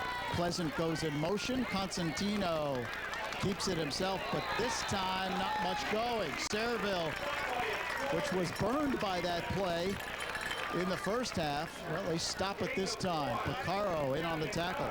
Well, that was part of the locker room strategy taken over by the Sayreville defensive coaching staff. They knew that they had to make adjustments to stop that option, and you have to know that George Najar's good buddy, Tom Zarelbian, the defensive coordinator, was working on that, and so far they stopped Constantino. We'll see what they can do here. 2nd down 8 at the 30-yard line. One set back behind Constantino. Receiver split left and right. Constantino looks to throw. He fires downfield, incomplete. Intended for Petty, and Jackson on the coverage just managed to get his hand in there to deflect it. You like that arm, though, by Constantino? Did he air it out there? And again, it was the left arm of Jackson. Here's the constant drop back. Looks at the first primary receiver, then looks down on the right sideline. And the right arm of Jackson just able to extend enough to block the view of the East Brunswick receiver. Yeah, good call, Steve. Jackson actually never touched the ball, but he just obstructed the view of the receiver. 3rd down and 8 for East Brunswick. Twin receivers go to the left side. No backs. Now Constantino keeps it himself. Up the middle. Breaks a tackle and smashed at the 35-yard line. A little pushing and shoving after the play. Tempers flaring. Well, we mentioned these are two big rivals, and things get a little heated when they meet. From a Sayreville perspective, you got to be happy with the fired-up nature of the Bomber defense. They were flat in the first half. They come out here, have a great series here in the third quarter after scoring a touchdown. Momentum, certainly the big mo now in Sayreville's favor. 4th down and about 4. East Brunswick will drop into punt formation with 5:39 remaining here in the third. They hold on to a 17-15 lead. Omar Joseph is back deep for Sayreville, and Schull will kick it away for East Brunswick. It's a high end-over-end kick, and he certainly wanted to kick it away from Omar Joseph, and does so at the 44-yard line of Sayreville. So the Bombers will have excellent field position at that point. They've had nothing but great field position, and Sayreville had a great series. The previous one, the halfback option from Joseph to Bell, sets up the Newburgh touchdown. Sayreville right back in this football game.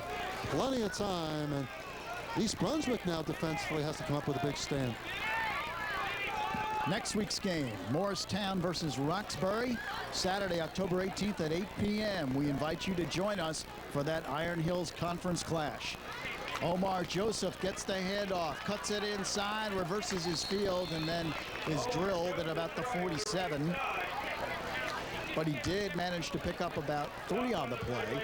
It'll be 2nd and 7 when the Bombers snap the ball next. And looking at that game next week, Lou, Morristown, for our football trivia fans, #1 in the state, the first year of the state playoffs, 1974, when it was the computer year, and only a few games were played, but they won in the Convention Center, beating Bloomfield for the Group 4 state championship. 2nd down 7.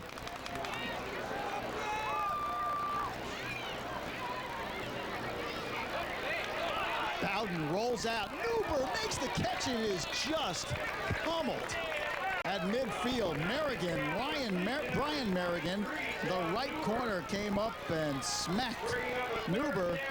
And how he held on to the ball, I'll never know. A great defensive play by Merrigan. And a well-conceived play here by Sayreville on the play action. Plenty of time. Receiver wide open. And boom! What a hit by Merrigan. It does set up an interesting 3rd and 4 situation. Ball just in East Brunswick territory across the midfield line. 3rd down at about 4. Joseph goes in motion. Bowden hands it off. Gives it to Simmons. Antoine Simmons is ahead of the field. He's at the 20 to the 10. He's in. Touchdown, Sayreville.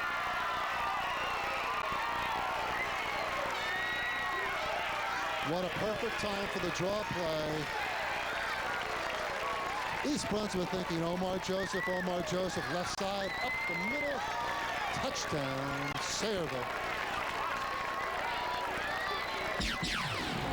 Let's take a look at it once again. Joseph was in motion.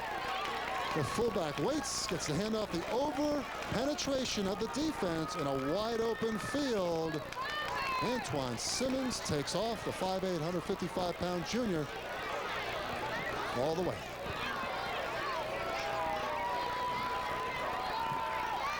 So Sayreville regains the lead with 3:44 remaining here in the 3rd. And the Bombers again will go for 2. Charlie Bowden brings Sayreville up to the line of scrimmage. Man goes in motion, that's Newber. Bowden pitches Joseph, hit and dropped behind the line at the 4. So the 2-point conversion is not successful. And the score with 3:44 remaining in the 3rd, Sayreville 21 and East Brunswick 17. Let's go down to Anthony Campiglia. Thanks, Lou. Earlier in the game, I talked about momentum. After Joseph's punt return, Sayreville had it. Then East Brunswick had it going into the half. Here in the second half, it has been all Bombers. East Brunswick will have to dig in deep and try and do something on this next offensive series to turn things around. Back up to you. A look at Marcus Borden, and now he has to be the coach that is concerned. His club had a 17-7 lead, but Sayreville has scored 2 consecutive touchdowns, and the Bombers have stormed back from behind. Sayreville solved the wishbone attack here early on in the second half, and a couple of big plays that put the Bombers ahead, and this is a big, big series coming up here for East Brunswick. Bell will kick it off for Sayreville. He tees it up at the 40. Petty and Merrigan are back deep for East Brunswick. They stand at the 15-yard line. Petty falls down, tried to field the ball at the 15. He's upset. And Sayreville is fired up.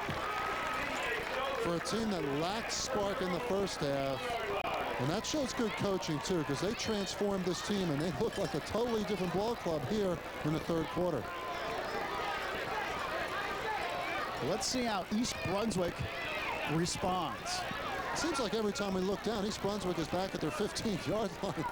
They were successful coming out of that deep position in the first half, but that last drive they did nothing, had a punt. They got to try to get back the momentum. Constantino brings the Bears up with twin receivers split out to the right side.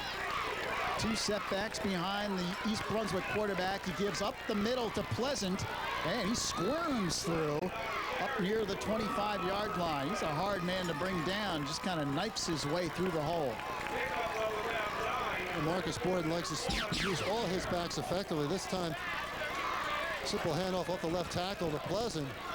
who shows some great feet. Well, he's pulled from behind and bowls his way forward for 9 yards. Brad Pleasant, diminutive in stature, 5'3", 147 pounds. Sometimes it's hard to bring down a little guy like that. 2nd down and 1 for East Brunswick. The Bears at the 25. Constantino gives on an inside reverse handoff to Hurley, and he spins across the 30 up near the 33. Very nice play call by East Brunswick, and the Bears look a little more crisper here on this offensive sequence. A little more precise on their blocking on a little misdirection play there, and there was plenty of opening there created by the guards trapping, and Pleasant cutting up to pick up the 1st down. 2:45 and counting down here in the 3rd. Sayreville has regained the lead. The Bombers are up 21-17. But East Brunswick on the move. The Bears have a 1st and 10 at the 33. One setback behind Constantino. And a man goes in motion. That's Pleasant. But the give is off tackle to Liotta.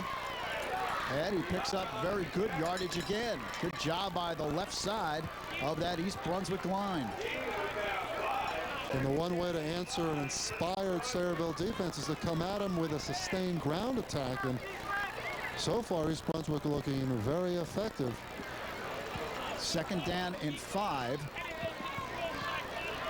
Look at these teams next week. Lou, Sayreville on the road at Edison in an evening game. And East Brunswick meeting Piscataway at home.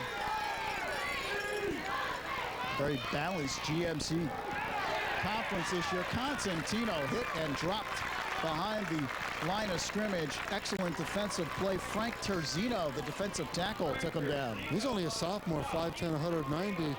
Number 75 has been on a couple of nice defensive tackles there tonight for the Bombers as the cheerleaders from Sayreville get into the enthusiasm here. And this is a very enthusiastic football community.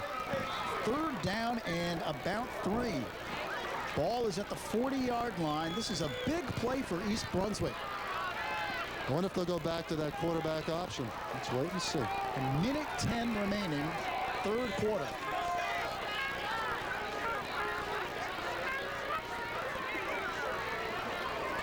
Long count by Constantino. Now flags fly. They seem to draw encroachment. We'll see who said move first, whether they were drawn off.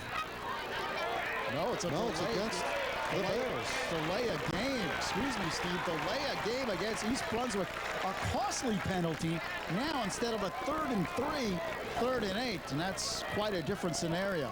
Maybe we're thinking of the option or maybe a pass in the flats, because this creates a much different perspective strategy-wise for Marcus Borden. Ball sits at the 35. They need to get to the 43 for a 1st down, and they won't get it on this play. Pleasant is nailed at the line of scrimmage and driven back. Lenny Carter in on the tackle, also Brandon Hoyt. And Dave Gangadel. So the Sayreville defense comes up big, and it brings up a 4th down and 5. That's kind of a puzzling play, Lou, on a 3rd and 8 situation. Marcus Borden, who was mixing things up in the 1st half there, gets very conservative. I guess he's thinking playing field position at this point. Scholl is in to punt it away for East Brunswick. And Joseph, of course, is deep for the Bombers. It's a bad snap, and Scholl does a good job to field it and get it away.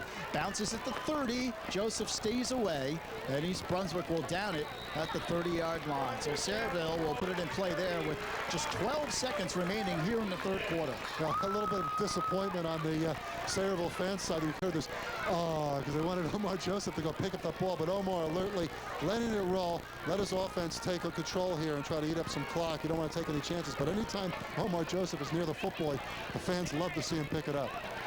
And it's a different temperament here from the Sayreville crowd here in the 2nd half than what we experienced in the 1st half. Well, they're definitely getting into it much more here as the Bombers have taken control. A little more of a buzz here at War Memorial Stadium. 1st down and 10. At the 30, Thomas goes in motion. Bowden gives up the middle. Newberg carries the football. And he picks up a couple, and that probably was the last play of the third quarter, and indeed it was. We've played 3 quarters here at War Memorial Stadium in Sayreville. The score, Sayreville 21 and East Brunswick 17.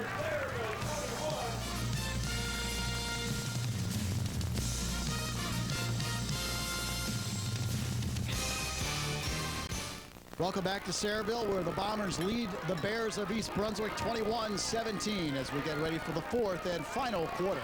Sayreville comes up with a 2nd down and 7, moving right to left on your screen. Michael Thomas goes in motion, and Charlie Bowden looks to throw. He fires outside. Thomas makes the catch, makes a nice move, still on his feet, and then finally brought down at the 45-yard line. That's a 1st down for Sayreville. Charlie Bowden just being efficient with a short passing game and a little swing pass out on the right side, hauled in nicely by Michael Thomas. Sayreville, which outscored East Brunswick 14-0 in the third quarter, have been outscored 14-0 by East Brunswick in the second quarter, but it's been this efficient offense. The short passing game here, Bowden completing nicely, and the wide open Thomas. And just the kind of yardage Sayreville wants, just to sustain a drive and keep this East Brunswick defense on the field. 1st and 10 at the 45. Thomas again goes in motion, this time left side. The give is to Joseph, but he is hammered. Dragged down behind the line of scrimmage, just never really got going. In fact, he was hit as soon as he got the handoff. In the situations, Joseph with a punt return in the first half, 63 yards for a touchdown. The big halfback option, which set up their 2nd touchdown. Otherwise, really, East Brunswick has shut him down pretty well. It brings up a 2nd and 11.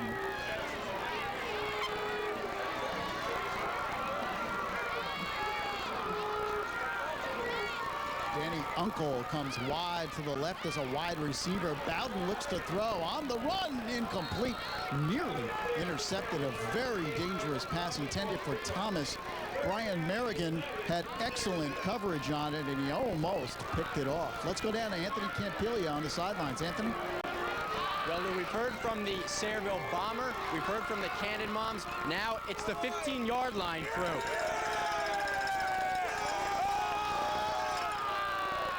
Now, are you guys the biggest Sayreville football fans alive? We've been coming here for about 5-6 years, man. We love these teams. Some of these guys ain't even in high school no more, and they still come here. We're the best, baby. We're the Bombers, are the best. Okay. Yeah, you got the lead. You have the lead here in the 4th quarter. Do you think they have what it takes to hold on? Oh, yeah, man. We got, that's all. We got Newman, we got everybody out there, man. Okay, how about a quick cheer to keep the guys going? Huh? Do something.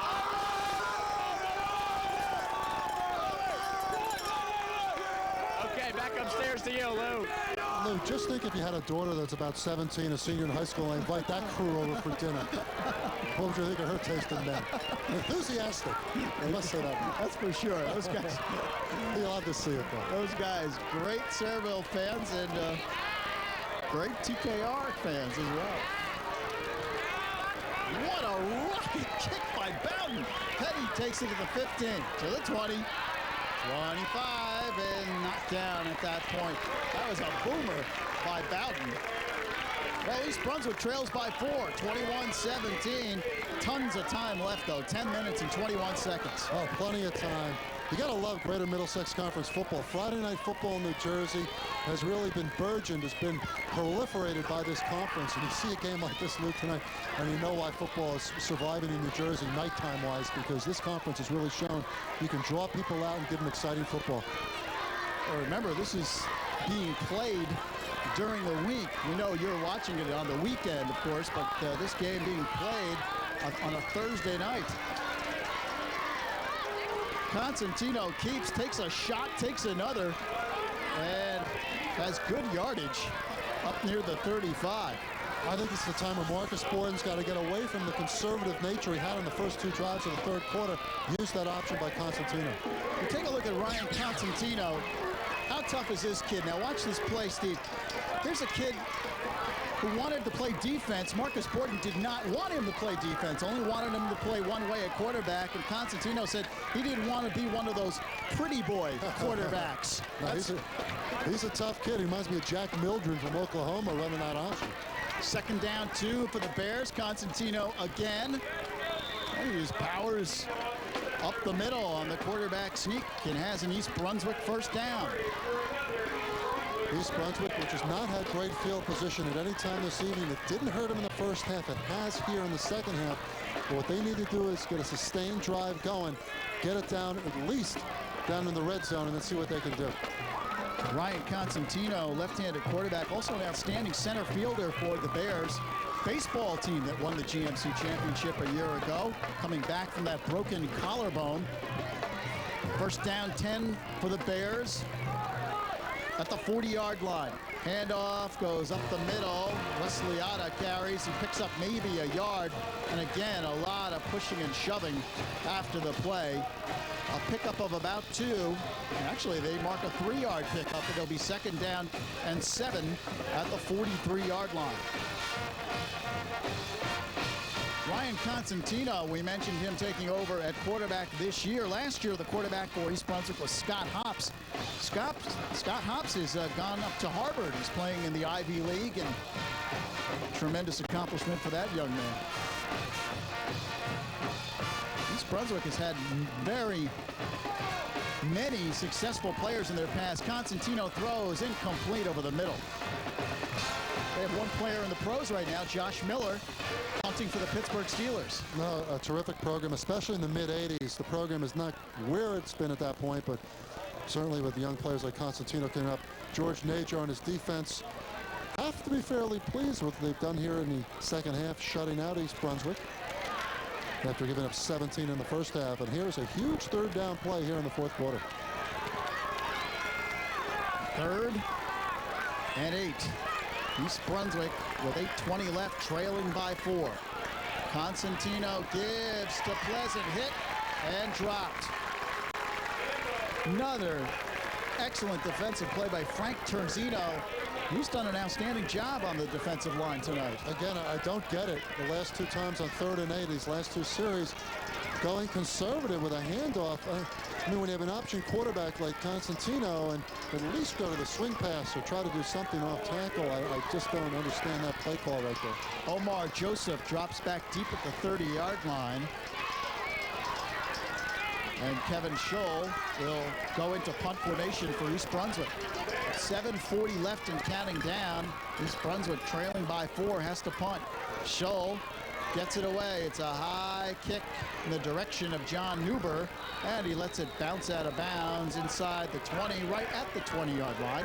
And Sayreville will put it in play at that point. You know, we talked about East Brunswick having some successful players who have gone on to college and the pros. Also, Sayreville's had a number of outstanding players in their past as well. And we understand Harry McKelney was in the crowd here tonight. Harry McKelney, maybe the best quarterback that Sayreville has ever had. He is now the quarterback at Princeton. And Princeton will be playing Brown this weekend. McKelney, the starting quarterback for the Tigers. The Tigers having to play on the road this year, and so far doing a fairly good job of it. Over up in Providence against Brown.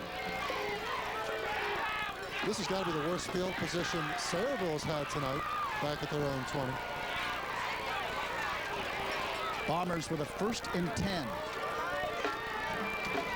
The give, looking to turn that corner is Simmons. It's a race. He's at the 30 and dragged out of bounds up near the 40-yard line by Petty. Omar Joseph might run a 4.340, but Antoine Simmons is probably in 4.6 range, or around 4.5 of that 5'8", 155-pound frame. He just takes off. Comes out from his halfback spot, takes the handoff, and then finds that outside and puts on the burners, and it's a race to the sidelines. And Simmons with a nice pickup of about 17 yards. 7:22 left in the game. Sayreville with a 21-17 lead, and the Bombers trailed 17-7 at the half.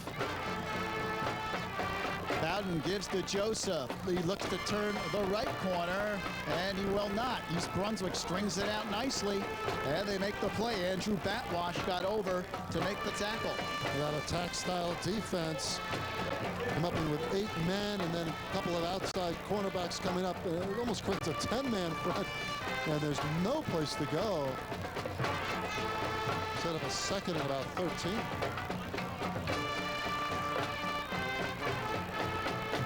Under 7 minutes left here in the game.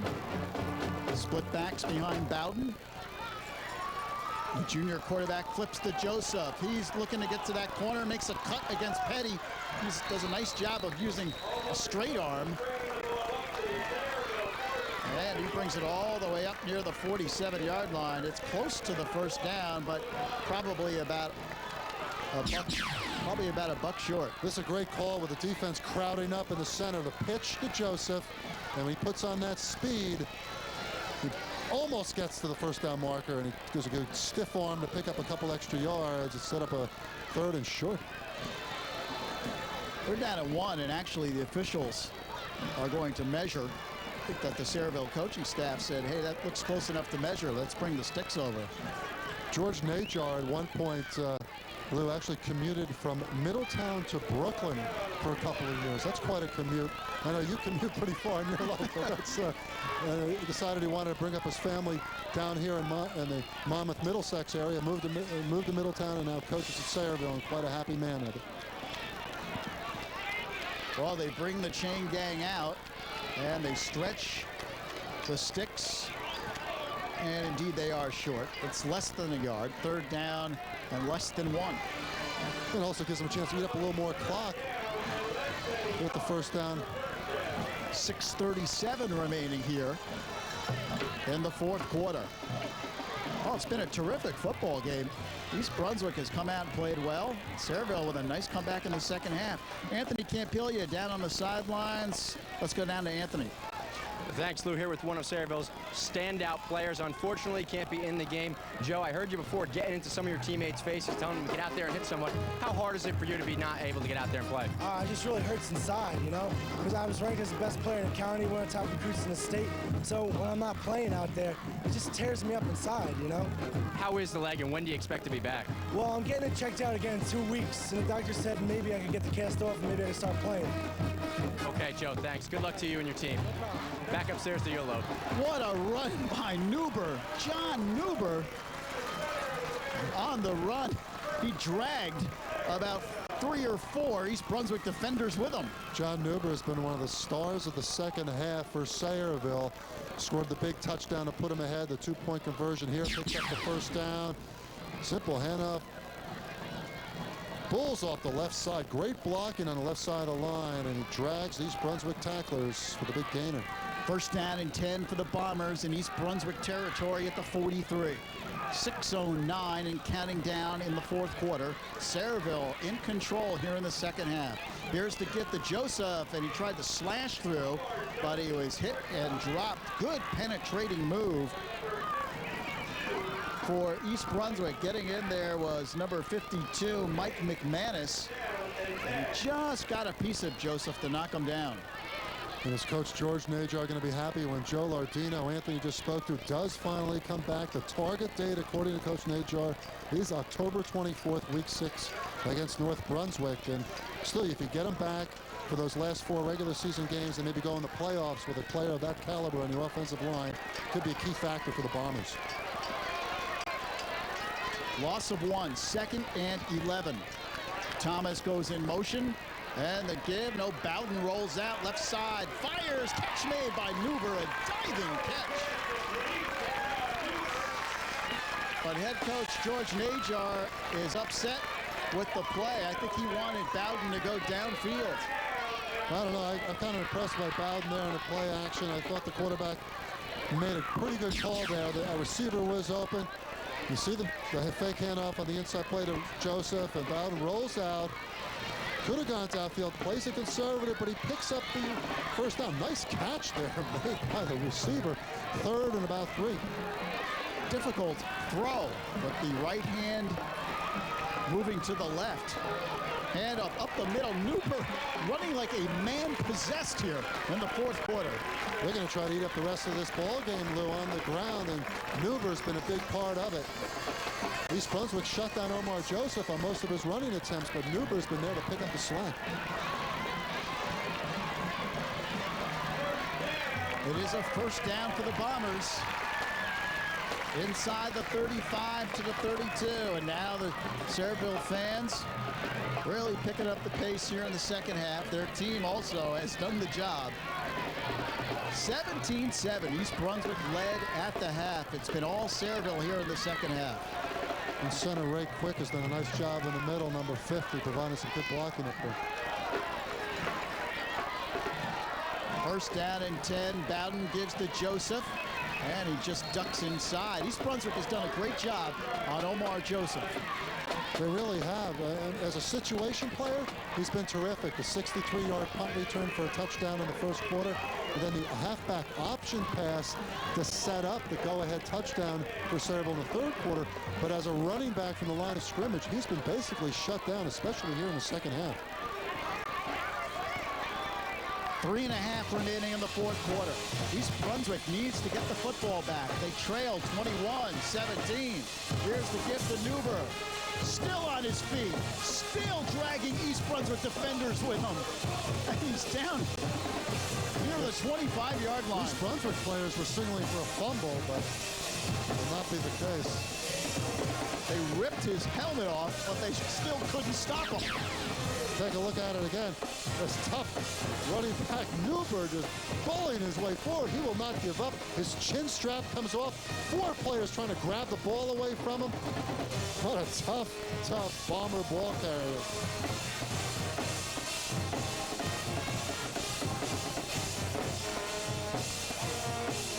Third down and 3, Sayreville. At the 25, Newber off tackle. And it looks like he has enough for a Sayreville first down.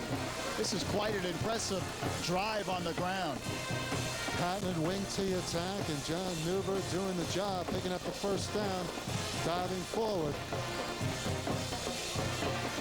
And Sayreville just doing what they have to do, consume the clock. They have the lead, just try to run it out. 2 minutes and 24 seconds left. It is a first down for the Bombers at the 21-yard line. Sayreville came in 2-1 on the season. And next week, another good game on tap for you on our TCI TKR New Jersey High School Football Game of the Week. It'll be Morristown versus Roxbury. Big Iron Hills Conference clash. And with that preseason conference favorite, Randolph, already been knocked off by Seton Hall, it opens up some possibilities for Morristown and Roxbury in the larger half of the Iron Hills and the Iron Division. A great clash up in Succasunna, up in Morris County, the home of the Roxbury Gales. That'll be Saturday, October 18th at 8 p.m.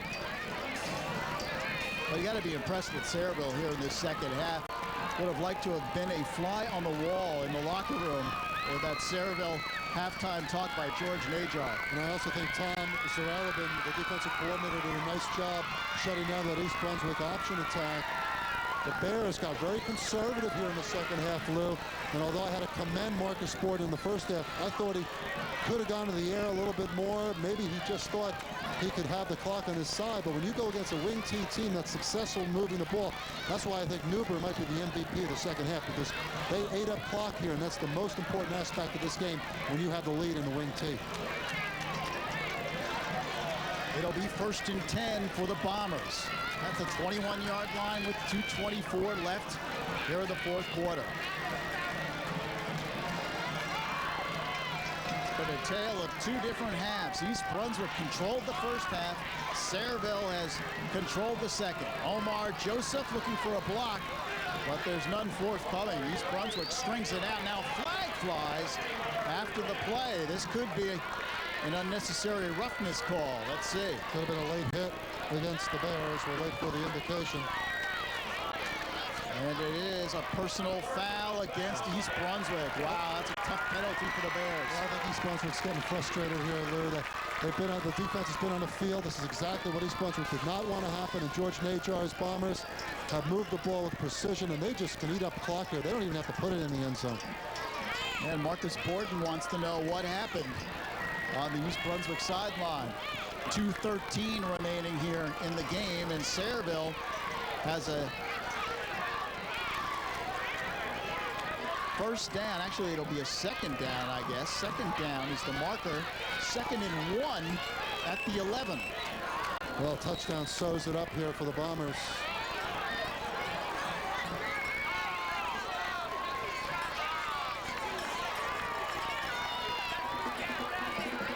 Handoff goes to Newberg. Inside the 10, down to about the 8. That certainly is a first down. It'll be 1st and goal for Sayreville with 1:49 left in the game. You look at the next couple of weeks for East Brunswick, Lou, it doesn't get any easier for the Bears. Against Piscataway at home next Saturday, then at Woodbridge the following week. Very difficult schedule. And Sayreville, as you mentioned, they'll take on Edison next week. And Edison, a much improved ball club this year. They're still ranked in the Star Ledger Middlesex County rankings at number 10. Woodbridge, the best team down here on paper. Jeff Wiener's Carteret team, they have a big game with JFK this weekend. They're in the number 2 spot in the county. Colonia 3, who beat Sayreville, and Sayreville 4, Piscataway 5, JP Stevens 6. George Najar talking to his Sayreville ball club. With 1:48 left, Sayreville looking to go 3-1. It wasn't easy tonight. East Brunswick gave them everything they had. Well, East Brunswick moved the ball very effectively. 3 scores in the first half, but they've been completely shut down here in the second half. Great adjustments by the Sayreville coaching staff in the locker room at halftime, because they saw things they had to stop, and they stopped the option because Constantino was so effective. He scored 2 touchdowns on the quarterback option in the first half. He's done nothing really here in the second half. As you take a look at this series, for years it was all East Brunswick. If Sayreville wins tonight, that'll be 2 straight wins over the Bears, and that certainly is a rarity in this long series. It'll make it East Brunswick at 30-5 in the last 35, but hey, Sayreville's come up big the last couple of years. Right now it's a first down and goal at the 7-yard line. Some movement by East Brunswick, whistles and flags.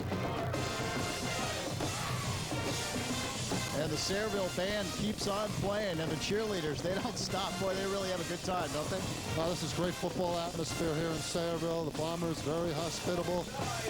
They enjoy our TCI, TKR cameras here, and it's been all Bombers here in the second half. The hometown faithful enjoying their high school football, because their Sayreville team is going to improve to 3-1 and still remain in that Central Jersey Group 3 playoff hunt. Well, half the distance to the goal is the mark-off, and it will be first down and goal at the 4-yard line. 1:48 left, and the Bombers will come up to the line of scrimmage looking to salt this one away.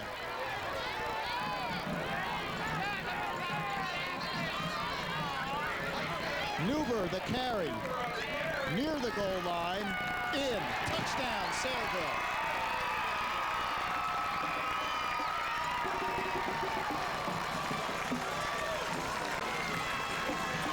John Newber, second touchdown of the night, and he sews this one up for the Bombers. What a nice compliment to Omar Joseph in the Bomber backfield. Good lead block. Thrown by Dave Gangadale, and tremendous hard driving running by number 23, John Newber, 5'10", 170-pound senior fullback for Sayreville. Well, who would you say our player of the game is, Steve Tober? John Newber? I think John Newber's got to be one of them. The pitch. Gangadel. Is he in? Yes, 2-point conversion is successful.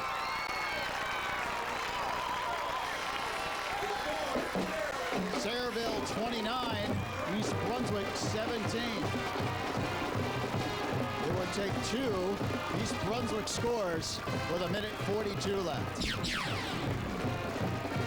The Bombers adding insult to injury in a sense of just putting this one even further off in the distance. Good, hard running by Gangadale. 22-0 advantage for Sayreville here in the second half. Well, the Bombers now will kick off. George Najar with some words for his team, for his kickoff team. East Brunswick's awaiting the kick. You might see some smoke there filter across the field. That is from the Sayreville cannon, by the way. I just want to point that out. And the explosion has certainly been on the Bombers' part, and Marcus Boardman and company are going to have to try to reload when they return home next weekend against the good Piscataway team.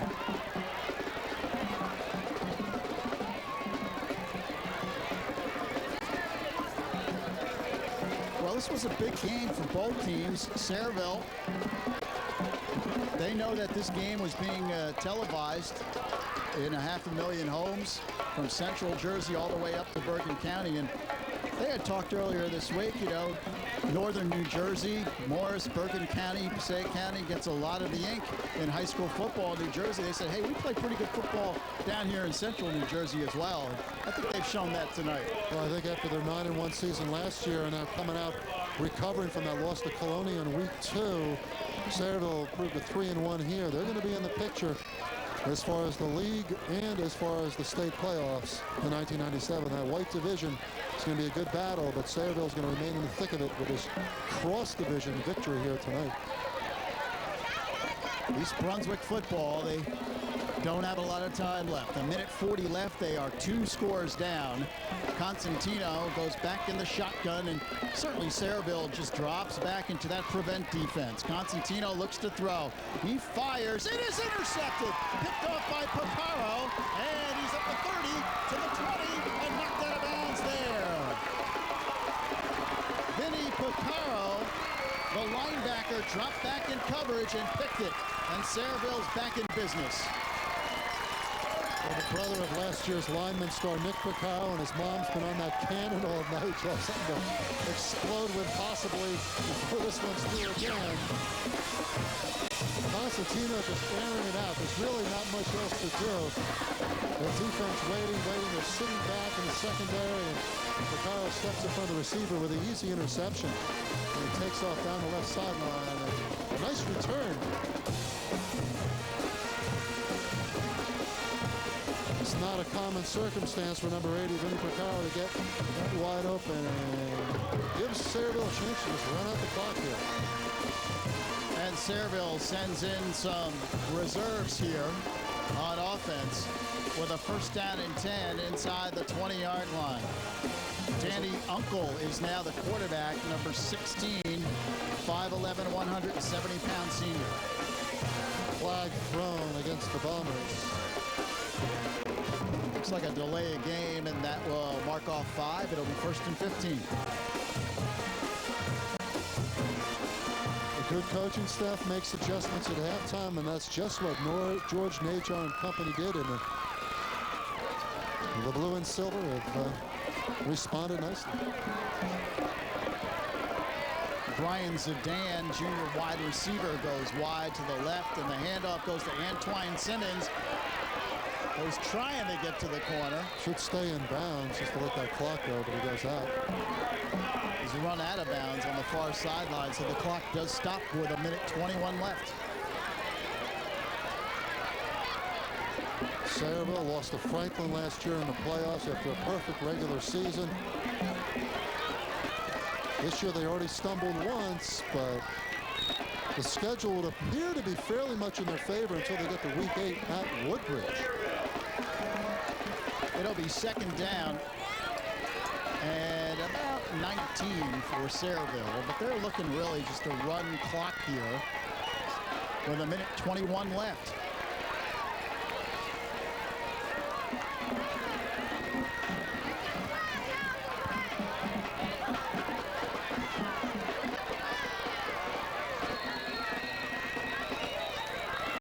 Sayreville just using up some clock and giving some of the second team backs a chance to run the football.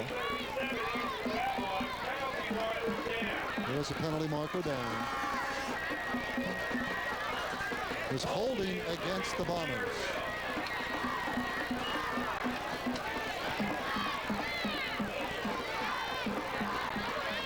This will happen when the second team gets in there for a chance to run some plays. And George Najar and company have to be pleased with the resiliency of this ball club on a night where they appeared flat in the first half, fell behind 17-7, and outscored East Brunswick 22-0 here in the second half, and they're on their way right now, leading 29-17. Clock is down to 1:12.